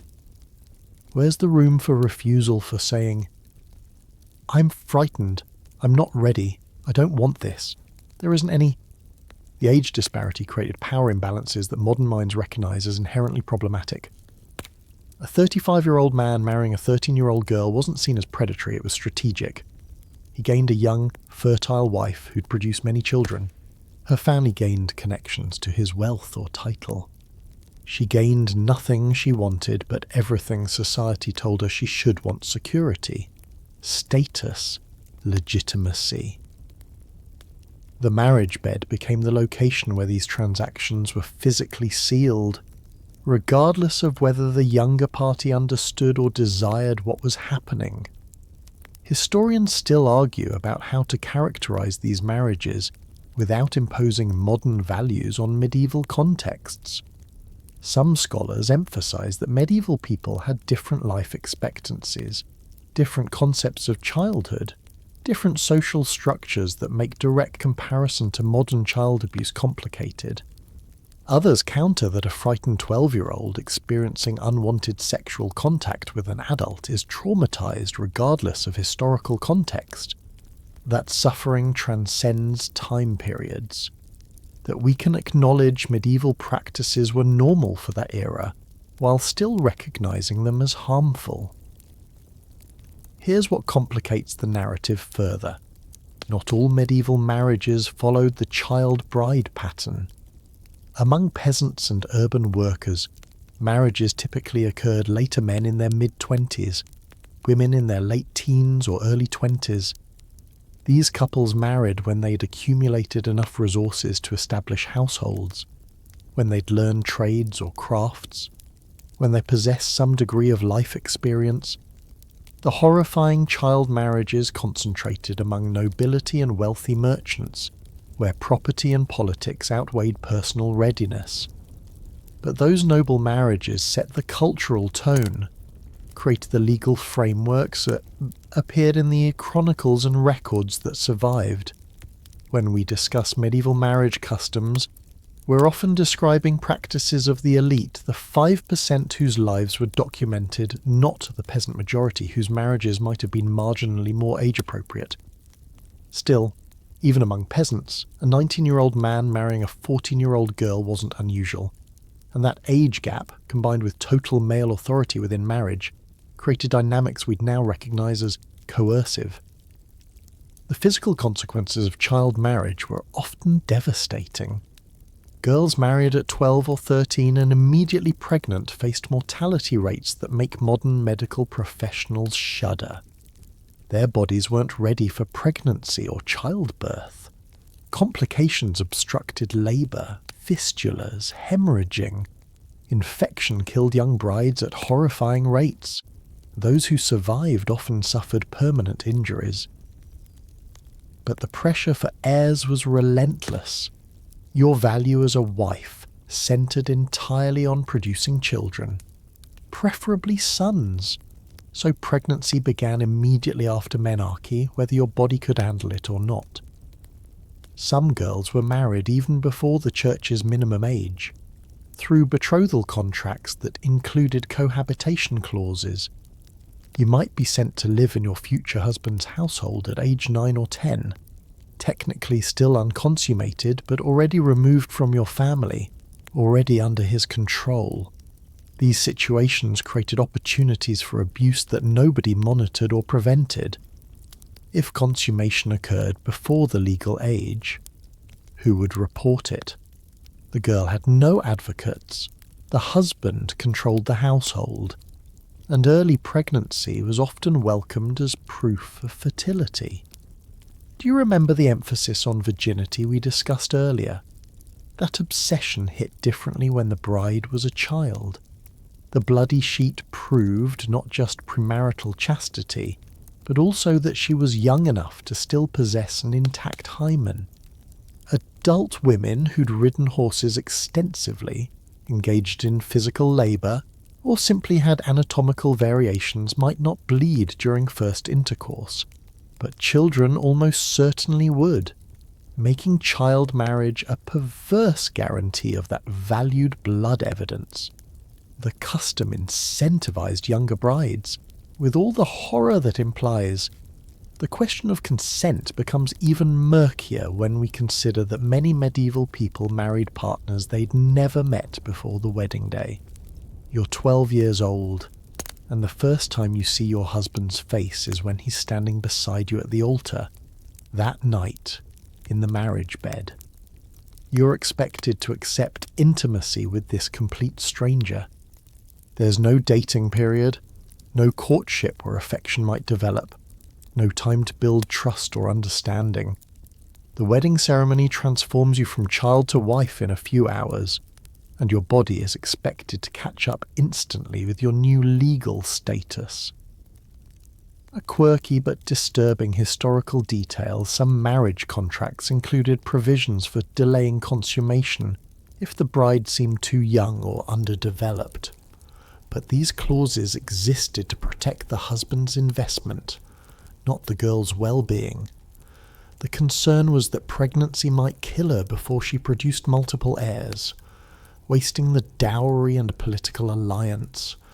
If the contract specified waiting, it might be until her first menstruation, or until age 14, or until she appears ready, vague language that gave husbands enormous discretion and created no real protection. The Church's position on child marriage was contradictory and ultimately ineffective. Officially, theologians acknowledged that very young spouses might not fully understand marriage vows, that consummation should wait for physical maturity, that forcing children into sexual activity was sinful. But the same church that set minimum ages at 12 and 14 also performed marriage ceremonies for younger children with papal dispensations, blessed beds where those children would be expected to consummate marriages, and rarely intervened when families ignored the rules entirely. Some medieval sources hint at recognition that child marriage caused suffering. Medical texts describe green sickness in young wives, probably anemia from early pregnancy combined with psychological distress. Advice manuals occasionally suggest husbands should be gentle with very young brides, acknowledging their fear and pain. But these scattered moments of almost empathy never coalesced into systemic change. The advantages of child marriage of families, for property consolidation, for political alliances outweighed any concern for the children experiencing it. The morning after the wedding night didn't end the scrutiny, sometimes it triggered an entirely different nightmare. If the marriage failed to consummate, if the groom couldn't perform or the bride refused or circumstances prevented the act, annulment became a possibility, and annulment proceedings, particularly for noble families, could involve church tribunals where the most intimate details of the wedding night were dissected in public forums. Witnesses testified, physicians gave opinions, and the couple themselves might be questioned extensively about exactly what happened or didn't happen in that blessed bed. Your failure became community property, examined under ecclesiastical microscopes until everyone knew precisely why your marriage remained unconsummated. Imagine standing before a panel of church officials, bishops, canon lawyers, priests trained in theological intricacies of marriage law, and being asked to describe, in explicit detail, what occurred on your wedding night. These weren't private conversations. Tribunal proceedings happened in church courts with observers present, records kept, testimony transcribed. You'd be questioned about anatomy, about attempts made, and about whether the problem was physical impossibility or willful refusal. If you were the wife claiming non-consummation, you'd face skepticism. Were you lying to escape an unwanted marriage? If you were the husband, you'd face humiliation. Was your impotence permanent or temporary, physical or psychological? The grounds for annulment based on non-consummation were surprisingly specific. Permanent impotence could dissolve a marriage, but temporary impotence couldn't. The church expected couples to keep trying. But how do you prove the difference? Church courts develop tests, procedures that sound more like torture than jurisprudence. The husband might be examined by physicians who attempted to stimulate arousal, documenting whether his body could physically respond. If he could achieve erection with medical manipulation but claimed inability with his wife, the court might rule that spiritual or demonic interference was preventing consummation, prescribing exorcism rather than annulment. For wives, the examination focused on whether penetration had actually occurred. Midwives would be called to inspect, to testify about hymen status, about any signs of sexual activity. But this examination might happen months or years after the wedding night, making physical evidence ambiguous. Some women seeking annulment were clearly virgins, their testimony obviously truthful. Others existed in grey areas where medical examination couldn't definitively prove anything, and the tribunal would hear contradictory expert opinions while the woman's reputation disintegrated in public. Historians still argue about whether annulment proceedings protected women trapped in unconsummated marriages or simply created another arena for humiliation and control. Some women clearly used annulment strategically, escaping unwanted marriages by claiming non-consummation even when it wasn't strictly true. The church's insistence on consummation as the binding element created a loophole. and some medieval women were clever enough to exploit it. But the cost was enormous: the public testimony, the examinations, the permanent stain on reputation that followed an annulment claim. The most famous annulment case from the medieval period involved Louis XI of France and Eleanor of Aquitaine. Though their annulment was granted on grounds of consanguinity rather than non-consummation, but many lesser-known cases filled church archives, transcripts revealing intimate details of medieval bedrooms. We can read testimony from 14th century wives describing their husband's inability to perform, using euphemisms when possible but forced into explicit language when church lawyers demanded clarity. We can read husbands' defensive testimonies, blaming wives for being too cold or insufficiently accommodating, deflecting impotence accusations onto female inadequacy. Some annulment cases involved accusations of witchcraft or demonic interference. If a marriage repeatedly failed to consummate despite both parties seeming physically capable, supernatural explanation became plausible within medieval worldview. Perhaps an enemy had cursed the marriage bed, or a demon prevented arousal, or malevolent magic tied invisible knots that made penetration impossible. These cases might involve bringing in exorcists, performing elaborate rituals to cleanse the couple and their bed, attempting consummation again after spiritual intervention. A quirky detail from annulment records: some couples claimed they'd successfully consummated, but later sought annulment on different grounds, requiring them to now argue their marriage was never properly consummated after all. This created bizarre situations where witnesses from the wedding night contradicted later testimony, where bloody sheets presented as proof years earlier were suddenly dismissed as animal blood or fakery. The malleability of evidence and testimony reveals how much room for manipulation existed within the system. The consequences of failed consummation extended beyond annulment possibilities. For the husband, whispers about impotence could destroy political credibility and social standing. Medieval masculinity centered heavily on sexual prowess and the ability to produce heirs. A man who couldn't consummate his marriage became a figure of mockery. His authority questioned, his fitness for leadership doubted. Some men in this position became violent, blaming wives for their own dysfunction, creating abusive situations that the church rarely intervened in. For wives, unconsummated marriage created different problems. If she remained a virgin but was legally married, she existed in liminal space, not quite maiden, not quite wife, unable to remarry unless annulment was granted. Some women spent years in these situations, legally bound to men who couldn't or wouldn't consummate, trapped in marriages that provided none of the promised benefits while imposing all the restrictions.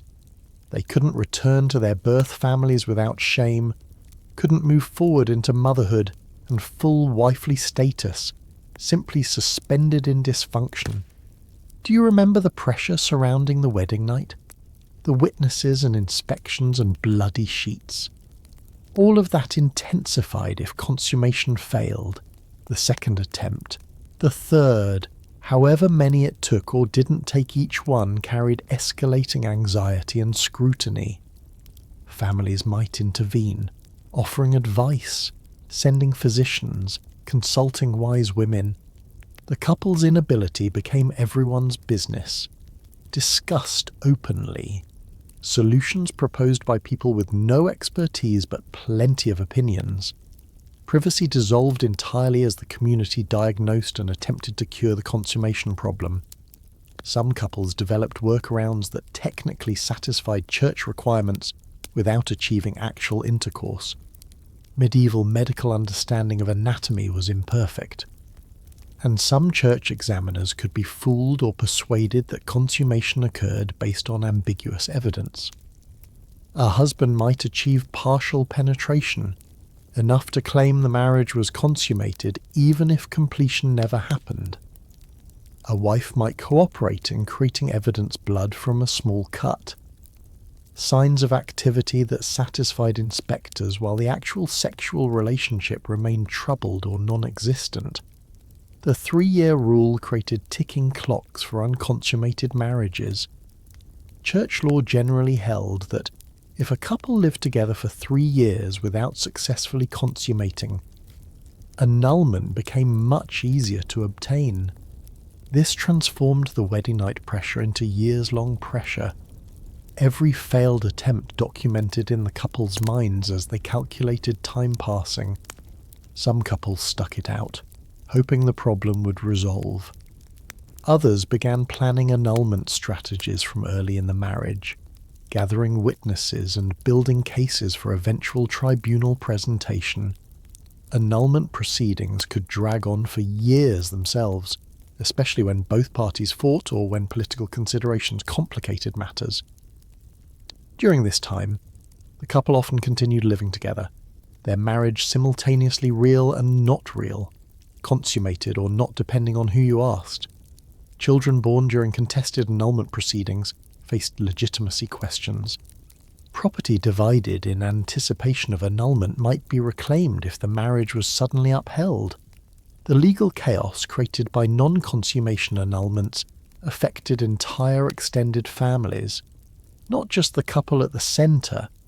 A particularly grim reality, some women who successfully obtained annulments based on non-consummation found themselves unmarriageable afterward. Even though church courts confirmed their virginity, the stigma of participating in a failed marriage followed them.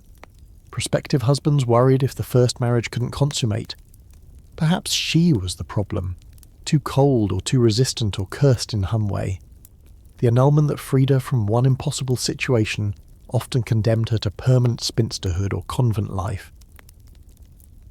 Medieval Europe wasn't a monolithic culture, and wedding night customs varied dramatically as you travelled from the misty fjords of Scandinavia down to the sun-baked hills of Spain, from the Celtic edges of Ireland across to the Byzantine-influenced territories of Eastern Europe. What was considered normal, even mandatory, in one region might be completely unknown or actively condemned in another. These regional variations reveal both the creativity of human ritual making and occasionally, surprisingly, practices that were far more progressive than the mainstream customs we've been exploring. Your wedding night experience depended enormously on where and when you lived, which traditions your family followed, which local customs held sway. In Scandinavia, particularly among Norse-influenced communities that retained pre-Christian elements well into the medieval period, the wedding night involved different priorities. The bed blessing still happened, but it might be performed by a vulva, a wise woman with pagan associations alongside, or instead of a Christian priest. These blessings invoked Freya, goddess of love and fertility, as much as the Christian god. The emphasis was less on sexual restraint and procreative duty, more on mutual pleasure and the sacred nature of physical union. Some Norse wedding traditions included both bride and groom bathing together before the ceremony, a shocking level of premarital physical intimacy by Southern European standards. Scandinavian customs also featured the morning gift, a present from husband to wife given the morning after the wedding night, specifically compensation for her virginity. This practice acknowledged that she'd given something valuable that couldn't be returned, and the gift, often land, jewellery, or significant money, became her personal property that she controlled independently. This created at least minimal economic agency within marriage, a stark contrast to Southern European customs where wives owned nothing independently. The morning gift implied a transactional element to the wedding night that some historians find disturbing. But it also granted women property rights most medieval wives never enjoyed. Down in the Iberian Peninsula, both Christian and Moorish influences shaped wedding customs, creating unique hybrid traditions in Christian kingdoms like Castile and Aragon. The wedding night followed church guidelines, but incorporated regional flair. The bedding ceremony might involve flamenco-style music, rhythmic hand-clapping, and improvised poetic verses about consummation that were raunchy but also genuinely artistic. Spanish families put enormous emphasis on the bloody sheet display, with elaborate mourning ceremonies where female relatives would carry the sheet through the house, sometimes into the street singing victory songs. In Moorish territories and among conversos converted Muslims and Jews, wedding night customs drew from different religious traditions. Islamic law required consummation to complete marriage, similar to Christian doctrine, but the emphasis on female pleasure was notably different. Islamic legal and medical texts from medieval Iberia discussed female orgasm as important for conception and marital harmony, a sharp contrast to Christian theologians' suspicion of female pleasure. Jewish wedding traditions included the ketubah, a marriage contract that specified the husband's obligations to provide sexual satisfaction, giving wives explicit contractual grounds to demand intimacy. Another progressive element absent from Christian marriage law. In Celtic regions Ireland, Scotland, Wales, and Brittany, older pagan traditions lingered beneath Christian veneer. Hand fasting, a trial marriage that lasted a year and a day before becoming permanent, persisted in some areas despite church opposition. Couples might live together, including sexually, during this trial period. If the woman became pregnant and both parties remained satisfied, the marriage was formalized with full ceremony. If not, they could separate without stigma, a remarkably pragmatic approach that gave both partners far more agency than permanent from day one Christian marriage. Some Scottish clans practiced bundling, where courting couples would spend the night together fully clothed in bed, sometimes with a board between them, supposedly to allow conversation and assessment of compatibility without sexual activity. Whether the board actually prevented intimacy is debatable. Bundling babies were common enough to suggest the practice's safeguards were imperfect. But the underlying principle that couples should know each other before permanent commitment represented a dramatically different approach than arranged marriages consummated with strangers.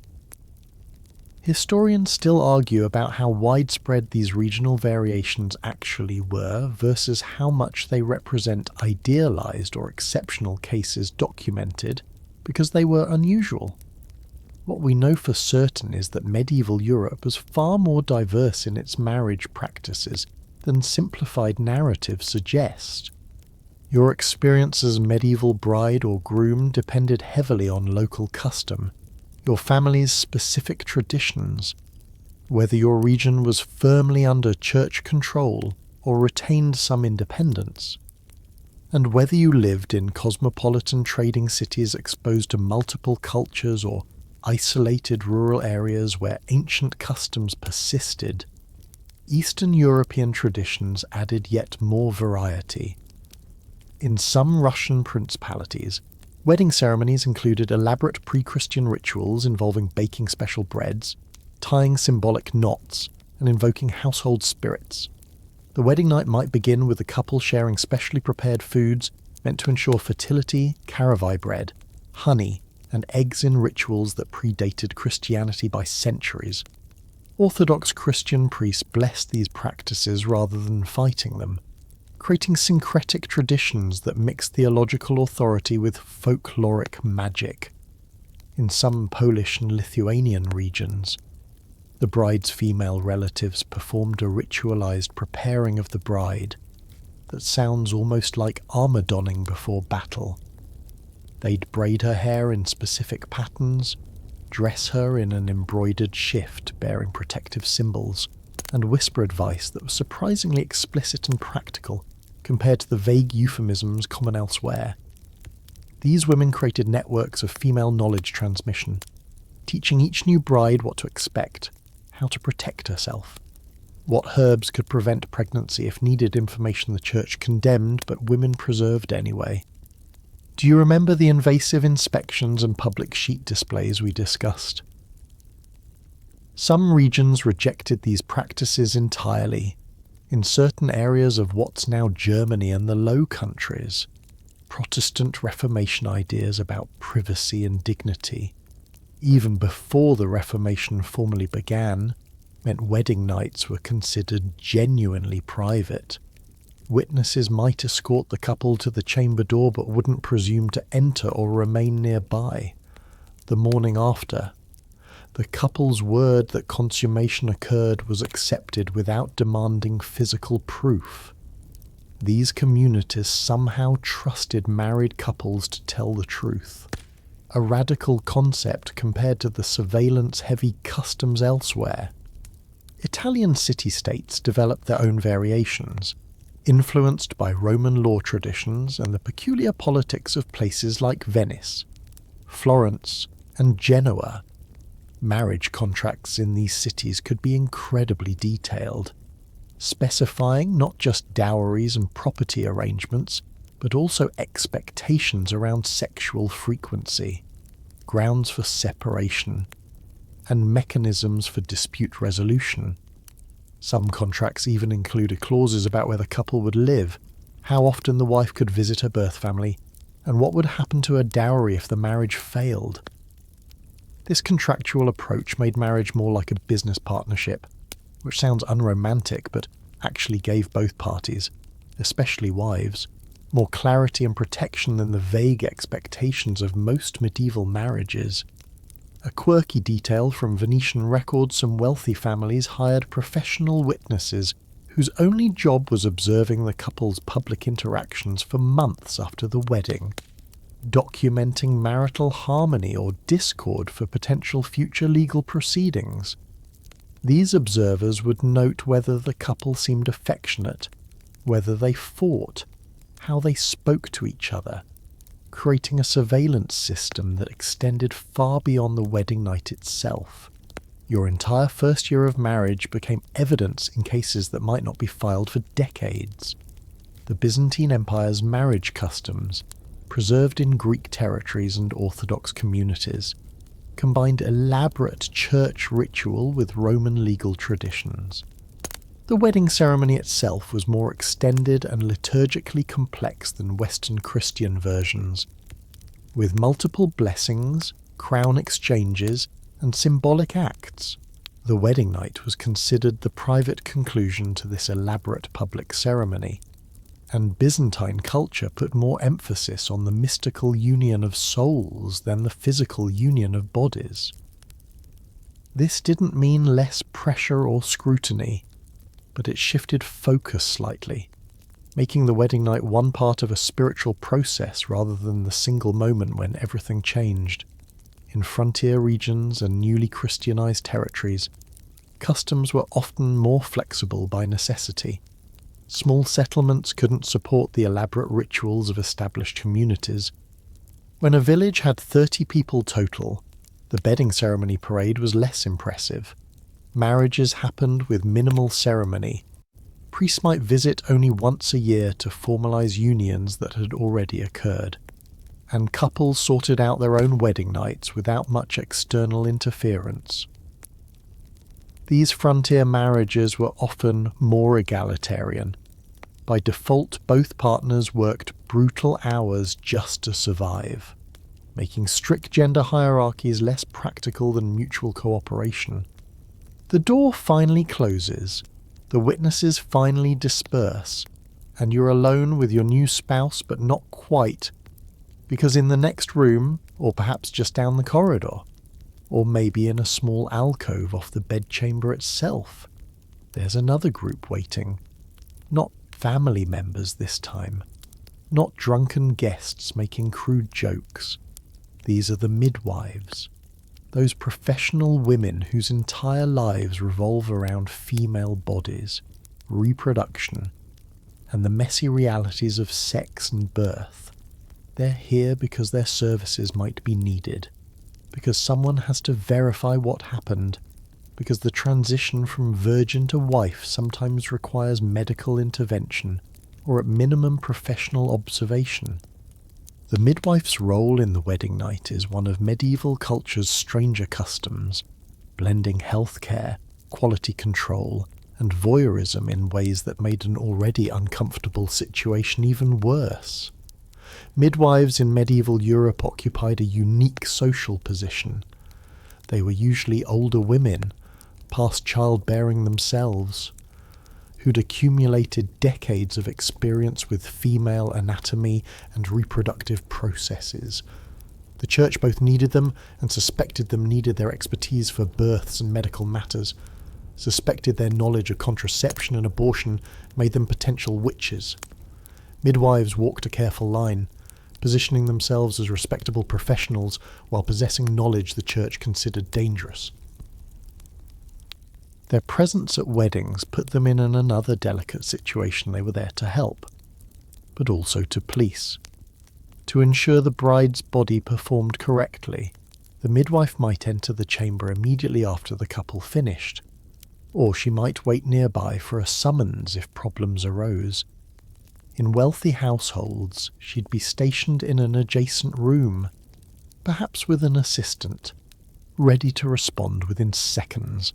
Her job was multifaceted. She'd check for excessive bleeding that might indicate injury, verify that consummation had occurred successfully, offer immediate comfort or medical treatment if needed, and provide her expert opinion on whether the marriage had been properly completed.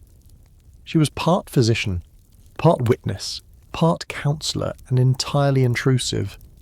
Imagine you're the bride, and you've just experienced your first sexual encounter awkward, painful, perhaps briefly pleasurable, maybe traumatic depending on your spouse's skill and consideration. Your body is bleeding slightly, you're emotionally overwhelmed, you desperately want to sleep or cry or simply process what just happened. Instead, there's a knock at the door, and the midwife enters before you can refuse her. She approaches the bed with professional efficiency, asks you to lie back, and begins an examination that feels like a violation after the violation you've just endured. She's checking your body, commenting on what she finds, perhaps speaking to an assistant who's taking mental notes for later report to your mother-in-law. The midwife would examine the sheet, naturally, looking at blood stain with expert eyes that could supposedly distinguish hymenal blood from menstrual blood from deliberate fakery. She'd assess quantity and colour, making determinations about whether this blood truly proved virginity or might have alternative sources. If the stain seemed insufficient or suspicious, she'd examine the bride directly, looking for the torn hymen, checking for signs of penetration. This examination happened while you were still emotionally raw, physically sore, desperately wanting privacy that medieval culture refused to grant. Historians still argue about whether midwives generally supported young brides or served primarily as agents of patriarchal control. The evidence is mixed. Some midwives clearly advocated for the women they examined, writing reports that protected brides from accusations of prior sexual activity, offering comfort and advice, teaching young wives how to manage pain and potential pregnancy.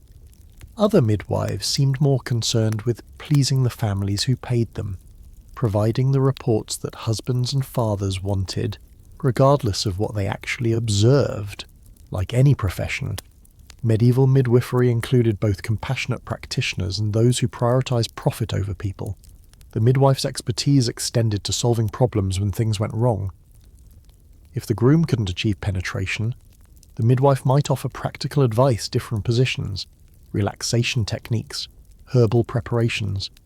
If the bride experienced severe pain or bleeding, the midwife could provide immediate treatment, using herbal poultices, soothing ointments, or simply experienced hands that knew how to ease discomfort. Some midwives carried supplies specifically for wedding nights: clean cloths, healing salves, wine mixed with pain-relieving herbs, anything that might be needed to help the couple through the physical challenges of first intercourse. A particularly uncomfortable aspect of the midwife's role involved providing instruction to completely ignorant couples. if neither partner had any idea how sex actually worked. The midwife might literally direct them, verbally explaining what went where, how penetration occurred, what sensations to expect. Some midwives did this from outside the bed curtains, maintaining some semblance of privacy. Others apparently stood right there, watching and correcting like a particularly horrifying gymnastics coach. The line between helpful instruction and traumatizing intrusion was microscopic, and medieval culture didn't recognize the distinction anyway. Do you remember the church's rules about approved sexual positions? Midwives were sometimes expected to enforce them. If a couple attempted something forbidden and the midwife witnessed or heard evidence of it, she was theoretically supposed to report the sin to local church authorities. This made midwives potential spies in the bedchamber, their professional presence doubling as moral surveillance. Whether midwives actually reported on sexual position seems unlikely. They'd lose all client trust immediately, but the theoretical obligation existed, adding another layer of anxiety to their presence. In some regions, midwives were required to sign official documents or provide sworn testimony about what they observed during post-wedding night examinations. These documents survive in various archives, and they're remarkably explicit. Midwives described the bride's hymen status, the blood quantity and appearance, their professional opinion on whether penetration had been completed successfully, sometimes even comments on the couple's emotional state and whether they seemed genuinely married or merely going through motions. Your most intimate moments reduced to bureaucratic language, filed away in church or civic records, potentially reviewable by strangers for centuries. The midwife also served as the bride's first source of information about pregnancy prevention or achievement. Depending on what the bride wanted, officially, midwives were forbidden from providing contraceptive knowledge that was considered facilitating sin. Practically, many midwives knew which herbs prevented pregnancy and which promoted it, and they shared this information discreetly with brides who asked. Some midwives apparently had entire secret pharmacopoeias, passed from mentor to apprentice, containing recipes the church would have condemned, but women desperately needed. The wedding night examination created a private moment where such knowledge could be exchanged. A quirky detail from midwives' accounts, they often noted whether the couple seemed affectionate or cold toward each other, including this observation in their reports. This information could become relevant in later annulment proceedings or inheritance disputes. A midwife's testimony that the couple seemed genuinely affectionate on their wedding night might support claims of marital harmony decades later. Conversely, notes about coldness or visible reluctance could undermine a marriage's legitimacy if challenged. The midwife's observations extended far beyond physical examination to include emotional and relational assessment, making her a remarkably powerful figure. For the groom, the midwife's presence was less intrusive but still uncomfortable. She wouldn't examine him directly unless there were questions about his capability, but her presence meant another witness to his performance, another person judging his adequacy as a husband. Some midwives apparently offered men herbal preparations to enhance performance or increase the likelihood of conception, trading remedies that were probably useless but psychologically reassuring. The placebo effect works regardless of century, and desperate grooms took whatever help was offered.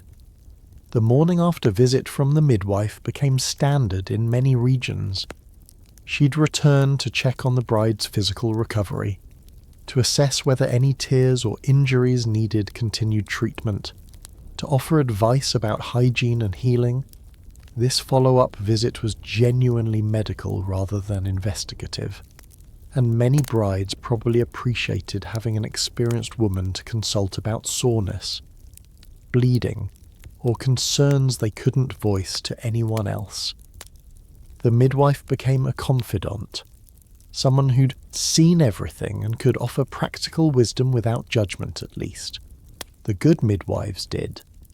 Beyond the church's rules and the family's expectations, beyond the bloody sheets and the witness testimony, there existed another layer of anxiety surrounding the medieval wedding night, the invisible dangers.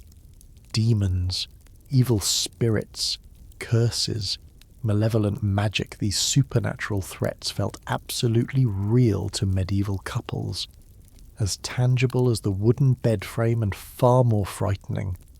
The wedding night was considered a spiritually vulnerable moment when dark forces might interfere, preventing consummation, causing impotence, stealing fertility, or even possessing one partner or both. An entire apparatus of protective rituals, charms, and superstitions developed around defending the marriage bed from otherworldly attack, transforming the bedchamber into a spiritual battlefield where angels and demons supposedly fought over your reproductive future. The threat was taken seriously at every social level.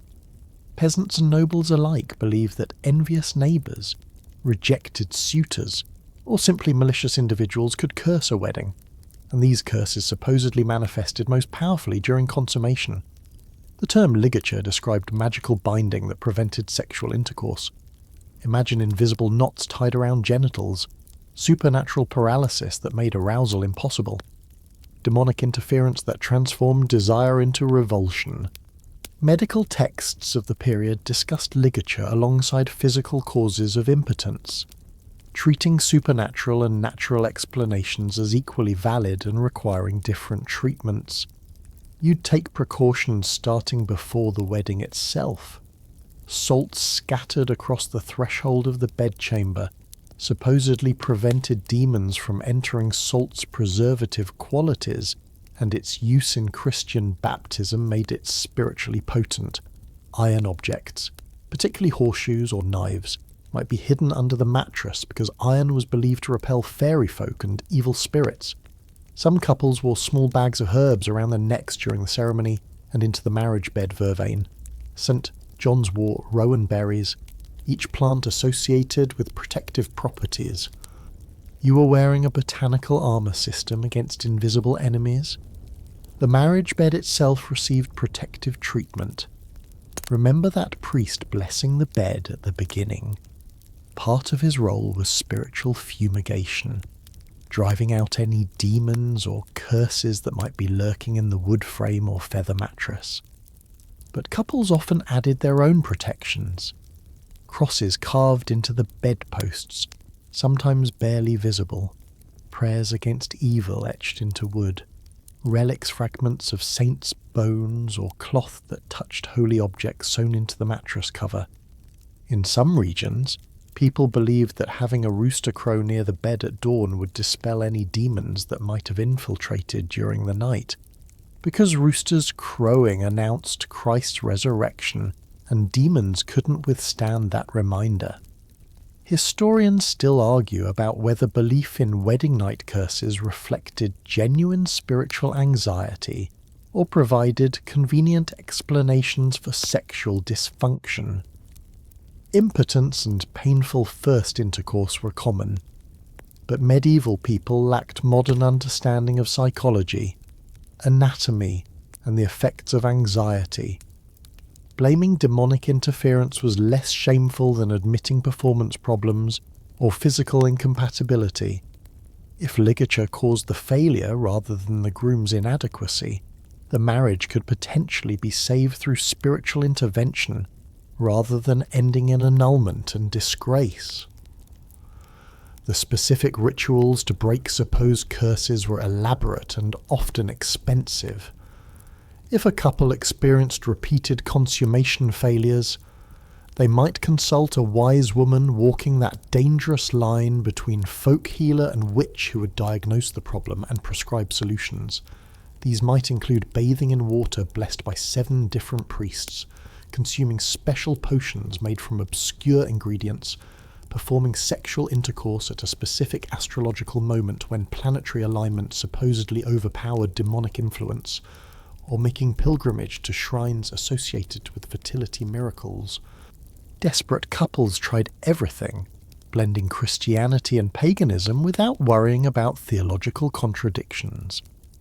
A particularly dark superstition held that envious unmarried women could curse wedding nights through sheer jealousy, their unfulfilled desire becoming malevolent magic that prevented others' consummation.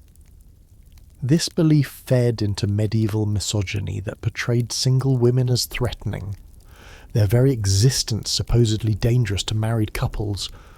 Brides might be warned against making eye contact with unmarried women on the wedding day, or advised to avoid certain spinsters known for looking with bad eyes. The fear created social rifts between married and unmarried women, with the latter suspected and ostracized. Some protective rituals involved the bride's clothing. The wedding gown might be blessed before the ceremony, or special undergarments would be prepared with prayers stitched into seams. Some traditions required the bride to wear red garters or ribbons, because red supposedly repelled evil, an interesting inversion since red was also associated with sexuality and the devil. The contradictory symbolism didn't bother anyone. What mattered was accumulating as many protective elements as possible, creating layers of spiritual defense against supernatural attack. Do you remember those aphrodisiac potions? Some were meant to counteract curses rather than simply enhance desire.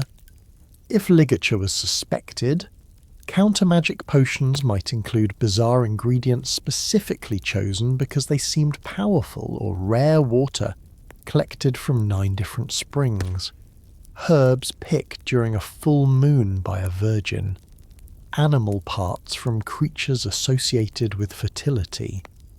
The logic was sympathetic magic. Powerful components would create powerful effects.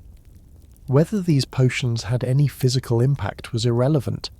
Their psychological effect on anxious couples was probably significant. The Church's relationship with these protective superstitions was predictably contradictory. Officially, the Church condemned magic and superstition, teaching that only prayer and sacraments should be used against evil. Practically, many priests participated in folk practices, blessing the salt that got scattered, providing relics for mattresses, performing exorcisms when ligature was suspected. The line between approved religious ritual and forbidden superstition was blurry and constantly negotiated. Priests served communities that absolutely believed in demonic wedding night interference. So they adapted theology to address practical fears. Exorcism for suspected ligature was a real practice with documented cases. If a couple couldn't consummate and suspected curse rather than physical problem, they might request exorcism from their parish priest, or seek out clergy known for skill in spiritual warfare. The ritual might involve prayers over the couple, blessing of the marriage bed again, sprinkling more holy water, and commanding any demons present to depart in Christ's name. If the couple successfully consummated afterward, the exorcism was deemed successful. If they didn't, perhaps the curse was stronger than anticipated, requiring a more powerful exorcist or additional spiritual remedies. A quirky historical detail, some regions developed specific saints associated with wedding night success. In parts of France, Saint Guignol supposedly protected against impotence, and couples made offerings at his shrines before weddings. The offerings were sometimes remarkably explicit, wax models of genitalia, hoping the saint would ensure those body parts function correctly. These shrines were technically Christian holy sites, but the practices surrounding them were barely distinguishable from pre-Christian fertility cult worship. The Church tolerated this as long as devotion flowed through Christian channels. The belief in curses created opportunities for blackmail and manipulation. Someone could threaten to curse a wedding, then offer to lift the curse for payment. Whether the curse was real didn't matter, the fear was real, and frightened families paid. Some enterprising individuals made decent livings as curse lifters. travelling from village to village offering their services to anxious couples.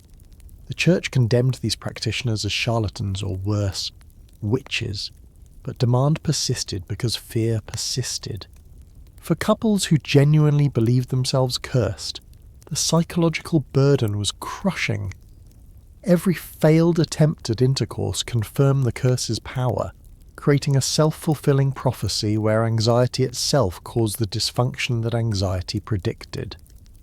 Modern sex therapy recognizes that performance anxiety is one of the strongest impediments to sexual function, and medieval couples experienced this in extreme form, complicated by supernatural explanations that made the problem seem unfixable through ordinary means. Breaking the curse required something extraordinary, something magical, something beyond human control, which meant some couples never escaped the cycle. The morning after a successful wedding night, when the sheet was displayed and consummation confirmed, there was sometimes a ritual of thanksgiving specifically directed at defeating whatever curses might have threatened. Prayers of gratitude, offerings at church, sometimes public statements that essentially said, "We succeeded despite any evil wishes against us." This was simultaneously spiritual devotion and social one-upmanship, announcing that your marriage was strong enough to overcome supernatural opposition, that any envious rivals had failed to prevent your happiness. Not every wedding night proceeded according to plan. In fact, disaster struck often enough that medieval literature, court records, and medical texts are filled with accounts of what happened when things went catastrophically wrong. Impotence that wouldn't resolve, injuries requiring immediate medical attention, brides who refused to cooperate, grooms who couldn't perform despite desperate attempts, bleeding that wouldn't stop, fainting, vomiting, even death in extreme cases. The wedding night was a high-pressure situation where bodies and minds frequently failed under stress. And when disaster struck, the consequences rippled outward, affecting not just the couple but entire families whose political and economic futures depended on successful consummation. The failures became stories, whispered warnings, cautionary tales that made every subsequent bride and groom even more anxious about their own upcoming ordeal. The most common disaster was simple impotence. The groom, overwhelmed by pressure, exhausted from wedding festivities, perhaps drunk, possibly terrified of his new wife or traumatized by the witnesses and expectations, simply couldn't achieve or maintain erection. This happened frequently enough that it appears constantly in medieval sources, always described with varying degrees of sympathy or mockery depending on the writer's perspective. For the groom experiencing it, the shame was immediate and crushing. He'd been performing masculinity all day, strong, capable, ready to claim his wife, and now, in the crucial moment, his body betrayed him completely. The witnesses outside could probably deduce the problem from the silence. The lack of expected sounds, the extended delay. Some grooms panicked when initial attempts failed, making the problem worse. They'd try repeatedly, becoming increasingly frantic, while their frightened brides endured the fumbling and pressure. Medieval advice texts occasionally acknowledged this problem, suggesting that couples should rest and try again later. That haste made things worse. But with witnesses waiting and family honour at stake, patience was difficult. The groom felt every passing minute as additional proof of inadequacy. The bride wondered if she'd been married to a defective husband. And the situation spiraled into mutual anxiety that made success nearly impossible. Physical injury was another nightmare scenario, particularly given medieval ignorance about female anatomy and the lack of preparation many brides received. Forceful penetration of a frightened, tense bride could cause tears that extended beyond the hymen into vaginal tissue. These injuries bled more than expected, caused severe pain, and sometimes became infected in an era without antibiotics or proper understanding of hygiene. The midwife would be summoned immediately, and she'd do what she could, applying pressure to stop bleeding, using herbal preparations that supposedly promoted healing, perhaps stitching tears with needle and thread if she had surgical training. The bride's wedding night transformed into a medical emergency, trauma rather than intimacy. Historians still argue about how common severe injuries were versus how much medieval sources exaggerated for dramatic effect. What's clear is that the combination of young brides, ignorant or inconsiderate grooms, and pressure to prove consummation created conditions where injury was more likely than in less coercive situations. Some brides suffered permanent damage scarring that made subsequent intercourse painful, injuries that complicated future childbirths, psychological trauma that made intimacy forever associated with pain and fear. In extreme cases, brides died from wedding night injuries or complications. These deaths were rare enough to be noteworthy when they occurred, but common enough that medieval people knew they were possible. Bleeding out from torn tissue, infection that spread and became septic, or shock from pain and trauma all could kill in an era of primitive medicine. A wedding celebration could transform overnight into a funeral, the groom going from husband to widower in hours, families devastated by a death that happened during what should have been a joyful beginning. Some of these deaths were recorded in church documents with remarkable coldness. Bride died on wedding night from injuries sustained during consummation. The clinical language masked human tragedy. Refusal was another category of disaster, though this mostly appears in records when the wife refused rather than the husband. Patriarchal societies documented female defiance more carefully than male failure. Some brides, once in the marriage bed, simply said no. They'd been pressured into the marriage, perhaps, or realised in that final moment they couldn't go through with it, or were too frightened to cooperate. Medieval law and theology were clear that wives owed the marriage debt and couldn't refuse husbands sexual access. But actual enforcement was complicated. Could a husband rape his own wife to consummate the marriage? Legally, yes. Morally, the church said maybe. Practically, it depended on how much noise she made and whether anyone intervened. Do you remember the witnesses outside the door? If a bride screamed in refusal rather than pain, they'd hear it. Some families apparently forced consummation to proceed regardless. This was property transfer, alliance sealing. Too important to derail because of a girl's reluctance. Other families, or perhaps just less ruthless individuals, might pause and try to negotiate, offering the bride time to adjust, bringing in her mother or another woman to counsel her. These negotiations happened with the groom standing awkwardly in the room, his masculinity undermined by his wife's rejection, his authority challenged before it could even be established. Male refusal appears less often in records, but surely happened. A groom might find, upon seeing his bride undressed or attempting intimacy, that he felt no desire or active revulsion. Arranged marriages meant you might meet your spouse for the first time on the wedding day, and physical attraction wasn't guaranteed. Some grooms apparently just refused to proceed, walking out of the bedchamber, leaving brides bewildered and families enraged. These cases often led quickly to annulment proceedings, the groom claiming inability or the marriage being dissolved as unconsummated. But the social fallout was enormous for everyone involved. Violence during the wedding night appears in enough sources to suggest it wasn't rare. Grooms frustrated by impotence, or simply brutal by nature, sometimes became violent, hitting or forcing their wives in ways that caused injury beyond what penetration alone would cause. brides had essentially no recourse. They couldn't flee to their birth families without admitting marital failure. They couldn't report violence to authorities because husbands had legal right to correct wives. The wedding night could introduce a woman to the violence she'd endure for the rest of her marriage.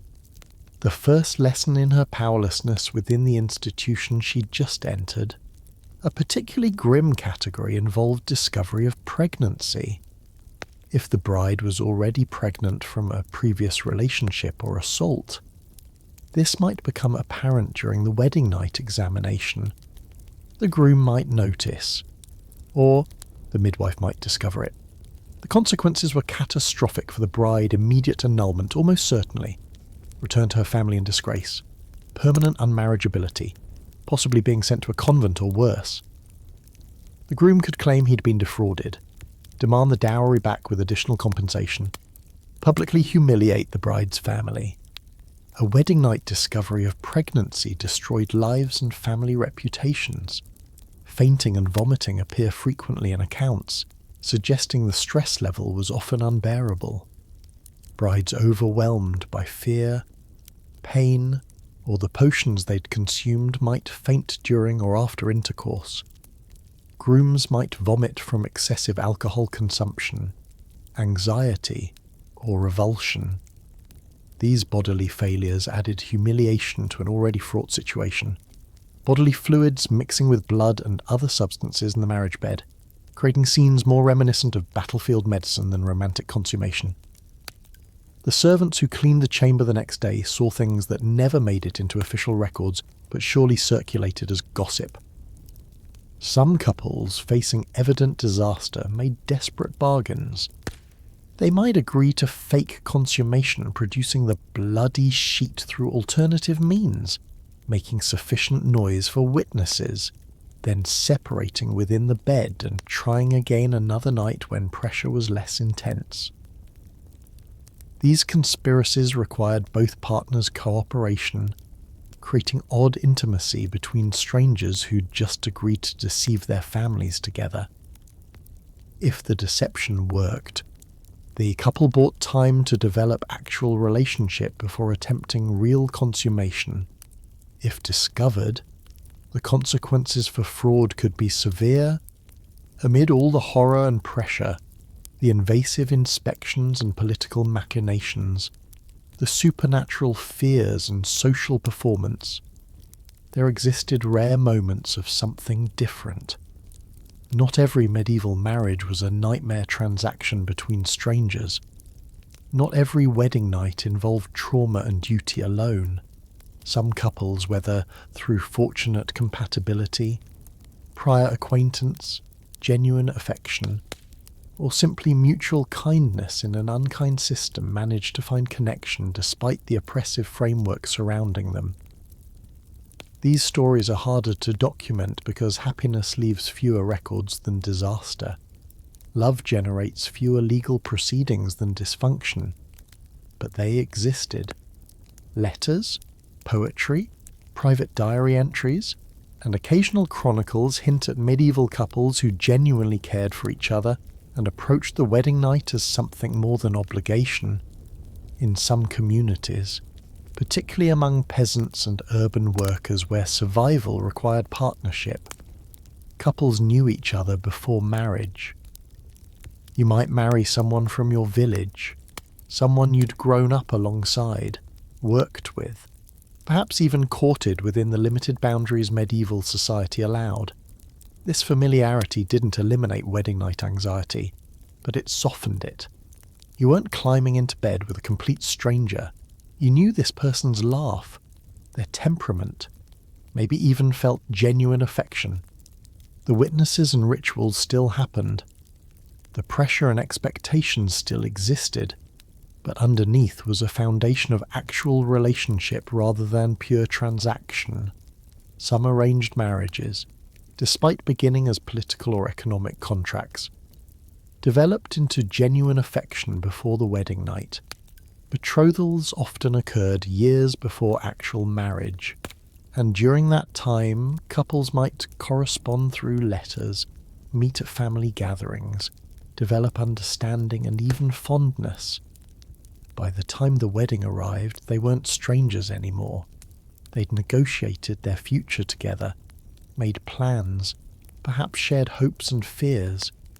The wedding night still carried pressure, but it also carried anticipation of intimacy with someone you'd come to care about rather than dread of assault by a stranger. There are documented cases of medieval couples expressing genuine love in private writings. Letters between husband and wife, preserved in family archives or monastery collections, sometimes reveal tenderness, desire, playfulness, and emotional intimacy that contradicts the narrative of medieval marriage as purely functional. One 14th century Italian merchant wrote to his wife during business travel, expressing a longing not just for home but specifically for her company, her conversation, her presence in their bed. These weren't flowery, courtly love poems addressed to unavailable ladies. These were husbands writing to wives about actual marital affection and desire. Historians still argue about how to interpret these affectionate sources.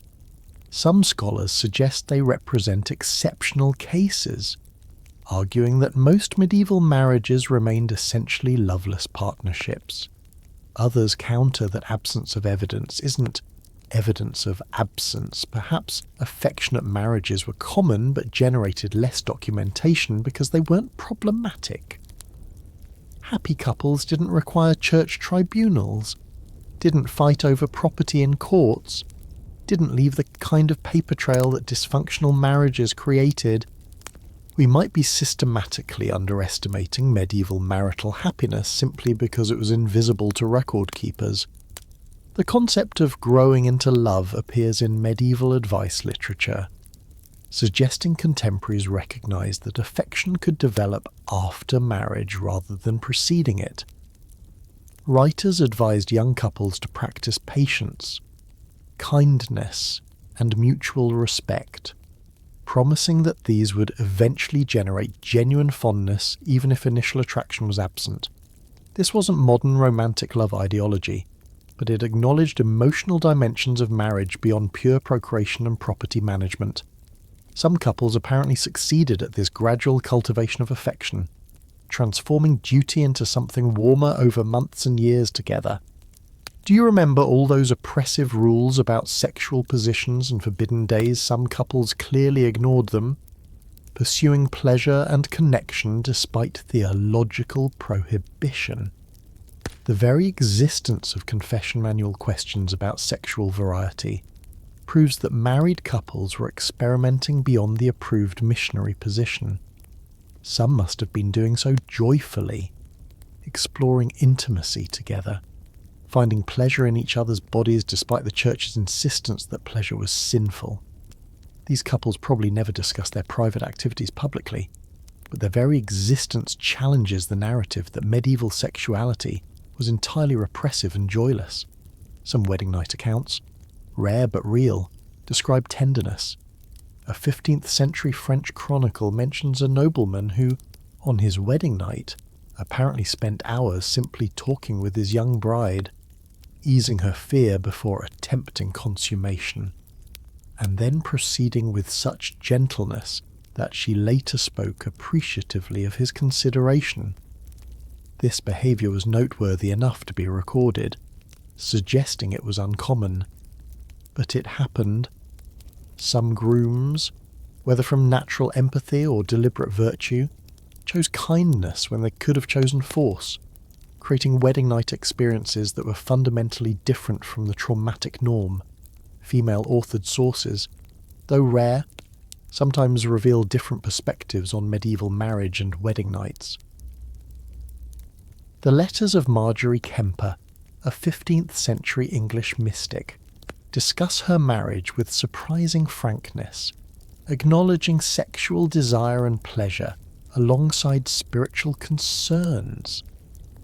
Christine de Pizan, that remarkable medieval feminist, wrote about marriage as potentially companionate, arguing that mutual respect and affection were possible even within patriarchal structures.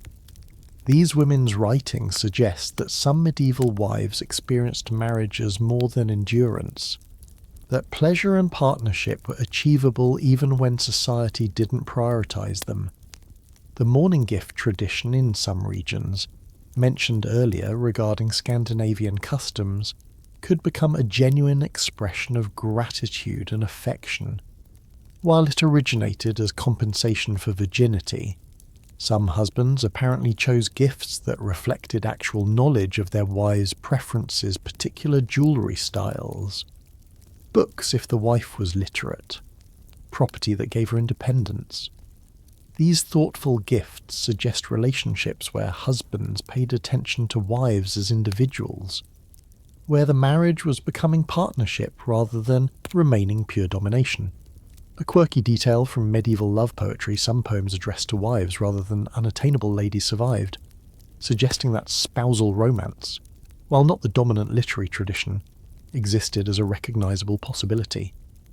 These poems describe marital intimacy with warmth and desire, celebrating the wife's body and the poet's fortunate access to it. They're far less numerous than courtly love poems to unavailable noble women, but they're not non-existent. Some medieval men apparently felt and expressed genuine romantic love for their actual wives, a radical concept in a culture that theoretically separated marriage from romance entirely. Some couples managed to carve out genuine privacy despite the intrusive customs. A determined couple might refuse bed and ceremony participation, might insist witnesses stay further away, might create boundaries that protected their intimate space. This resistance was easier for powerful nobles who could enforce their preferences. But even some peasant couples apparently negotiated privacy through careful relationship building with their communities. If your village respected you, they might honour your request for less intrusive wedding customs, creating space for actual intimacy rather than public performance. The existence of remarriages after spousal death suggests that some medieval people specifically chose to marry again because they'd enjoyed the first marriage. Widows and widowers who could have remained single, particularly wealthy widows who gained independence after husbands died, sometimes chose remarriage. While economic and social pressures certainly influenced these decisions, some people explicitly stated they wanted the companionship marriage provided, suggesting their first experience had been positive enough to voluntarily repeat it. Medieval medical texts occasionally acknowledged female pleasure as important for marital harmony, not just conception. Some physicians argued that wives who experienced pleasure were healthier, more fertile, and better partners. This wasn't dominant medical opinion, but it existed, and some couples apparently took this advice seriously. There are scattered accounts of husbands consulting physicians about how to pleasure their wives, seeking knowledge that would improve their marriages. These men were trying, within their limited understanding, to create mutually satisfying intimate relationships. The medieval wedding night customs we've explored, the blessed beds and bloody sheets, the witnesses and inspections. The potions and superstitions didn't simply vanish when the medieval period ended.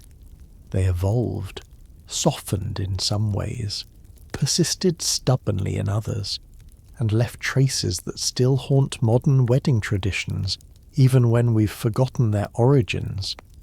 You might attend a contemporary wedding and witness rituals whose roots stretch back to those anxious medieval bedchambers, customs that once carried enormous pressure and scrutiny, but now exist as harmless traditions we perform without understanding their darker histories. The legacy is everywhere once you know to look for it, hidden in plain sight beneath layers of romanticism and modern reinterpretation. The tradition of carrying the bride over the threshold, that supposedly romantic gesture where the groom lifts his wife and carries her into their home, has medieval roots in beliefs about evil spirits and curses. The threshold was considered a spiritually dangerous boundary, where malevolent forces might trip the bride or cause her to stumble, which was interpreted as an evil omen for the marriage. By carrying her across, the groom supposedly protected her from these dangers while also demonstrating his strength and ability to provide protection. Modern couples perform this gesture thinking it's simply romantic or traditional, completely unaware they're reenacting a superstitious defense against demonic interference. The honeymoon itself, that post-wedding period when couples retreat for privacy, evolved partially from the need to escape the invasive scrutiny we've discussed. As social customs gradually shifted toward respecting marital privacy, couples began leaving immediately after weddings for destinations where witnesses, family members, and midwives couldn't follow.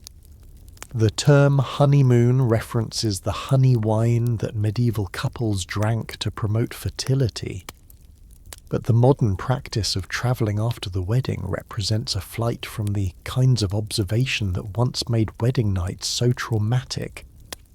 You're essentially fleeing the bedding ceremony when you book that post-wedding resort vacation. The white wedding dress tradition, popularised by Queen Victoria in the 19th century but with earlier roots, connects to the obsession with virginal purity that drove bloody sheet customs. White symbolised virginity, and wearing it publicly announced the bride's supposed innocence. Modern brides often wear white without thinking about this symbolism, or they choose white simply because it's traditional without endorsing the purity culture that created the tradition. But the expectation, the slight scandal if a previously married or pregnant bride wears white, reveals that the old associations still lurk beneath contemporary wedding aesthetics. Do you remember the bedding ceremony, with its drunken guests undressing the couple and making crude jokes? Modern versions persist in far gentler forms. The tradition of removing the bride's garter, with the groom reaching under her dress while guests watch and cheer, is a direct descendant of medieval undressing rituals. The throwing of the garter to unmarried men parallels those medieval stocking-throwing games.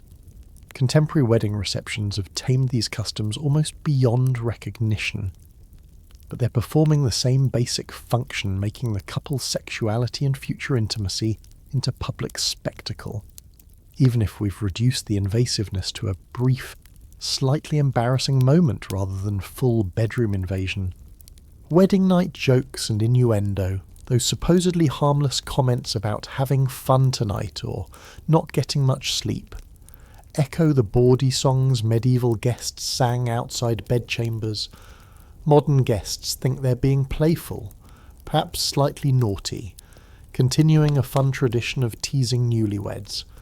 They don't realise they're perpetuating customs that once accompanied genuinely traumatic surveillance, that their jokes about the couple's impending intimacy are distant echoes of a culture that refused to grant sexual privacy even to married couples. The tone has changed from cruel to light-hearted, but the underlying assumption that the couple's sexuality is appropriate subject for public commentary remains.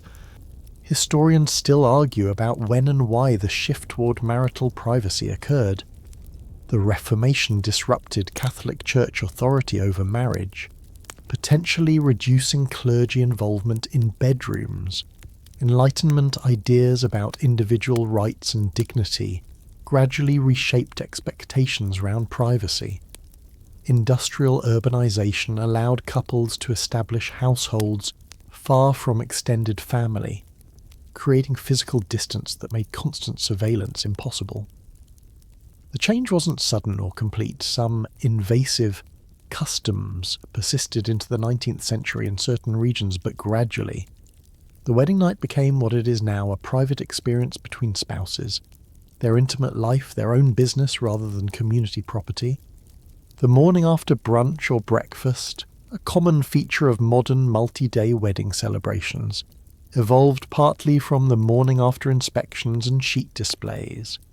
Medieval families gathered the morning after the wedding to confirm consummation occurred.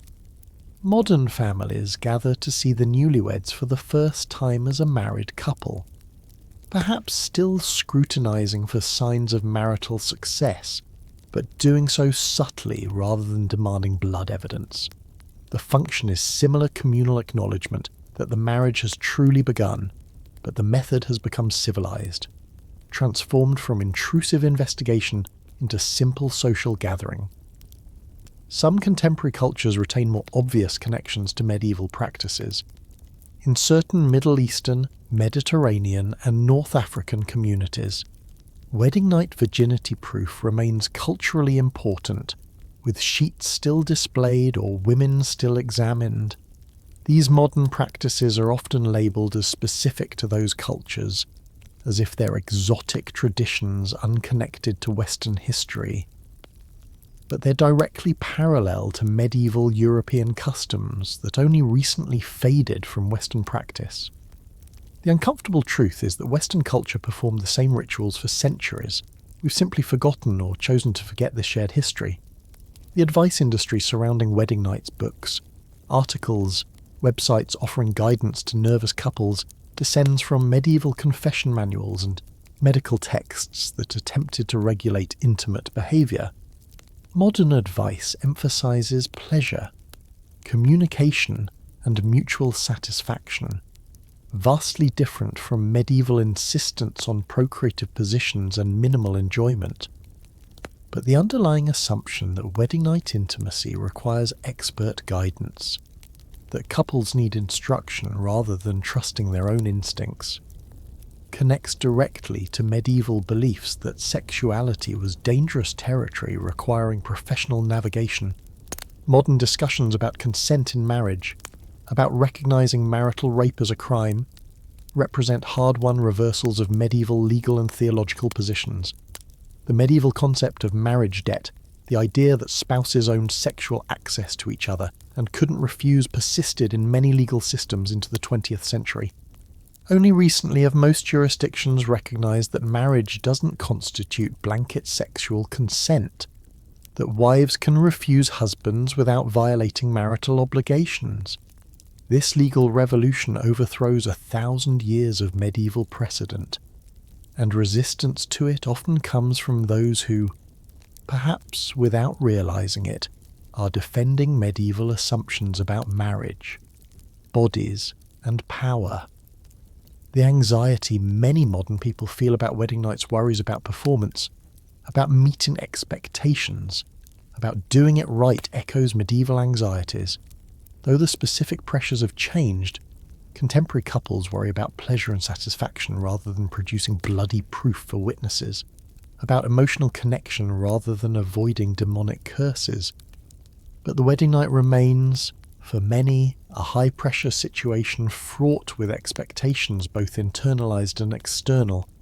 We've eliminated the witnesses and the midwives, but we've replaced them with internalised cultural narratives about what wedding night sex should be, creating pressure that's self-imposed rather than family-imposed, but pressure nonetheless. The very idea that a wedding night should be sexually special, that there's something magical or uniquely significant about the first intimate encounter as a married couple, is itself a medieval legacy. Premarital sex has become far more common and accepted in contemporary Western culture, meaning many couples have been intimate long before their wedding night. Yet the expectation persists that the wedding night should somehow be different, more meaningful, transformative.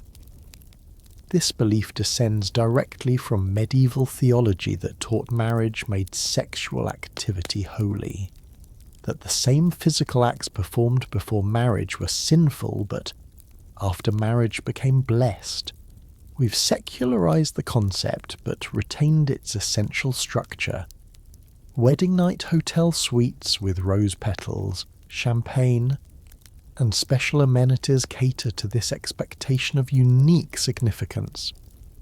The wedding industry has monetized medieval beliefs about the wedding night's importance. transforming theological concepts into commercial opportunities.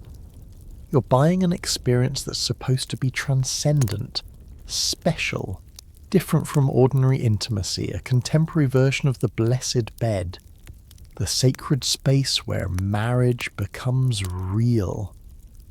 The priest's blessing has been replaced by luxury hospitality, but the underlying assumption that this night requires special preparation and significance remains unchanged. Some modern couples actively reject wedding night expectations, choosing to simply sleep after exhausting wedding days, or to not have their first married sex on the wedding night at all. This rejection represents genuine departure from centuries of tradition that insisted consummation must happen immediately to validate marriage. But even these couples are responding to the tradition, defining themselves against it.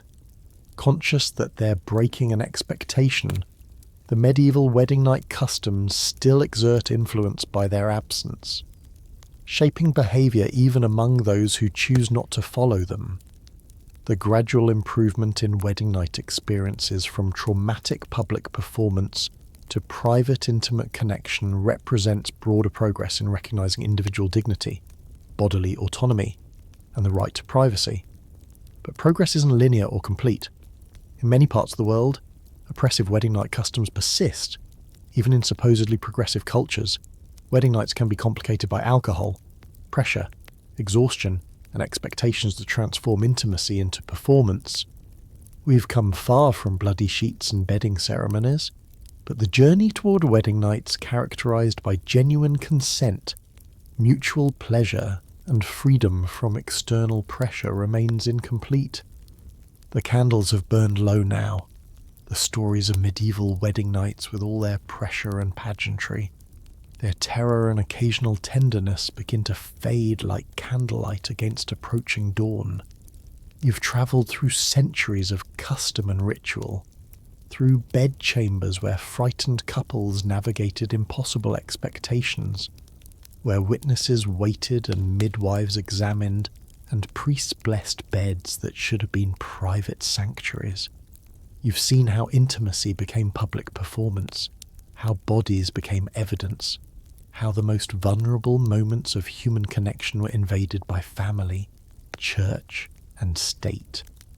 But you've also glimpsed those rare moments of kindness and connection. The couples who found each other despite the oppressive framework, who created genuine intimacy within spaces designed for surveillance and control. Their quiet victories, a gentle word, a patient touch, affection growing slowly across shared years matter just as much as the horror stories, reminding us that humanity persists even in inhumane systems, that love finds ways to bloom in the most unlikely soil. As you drift towards sleep, let these medieval stories fade into the gentle darkness. The witnesses have all gone home centuries ago. The blessed beds have crumbled to dust. The anxious brides and nervous grooms have become ancestors so distant we can barely imagine their lives. What remains is the knowledge that human experiences fear and courage, pain and pleasure, loneliness and connection transcend time, that we're not so different from those medieval people who once lay awake in blessed beds, wondering what the morning would bring, hoping for tenderness, settling for survival, occasionally finding something more. Sleep now, let history rest. Tomorrow brings its own stories, its own journeys, its own mysteries to explore together. But for now, in this quiet moment, simply rest. The medieval wedding nights have ended. Their secrets have been told. And you, dear listener, can finally close your eyes and drift away.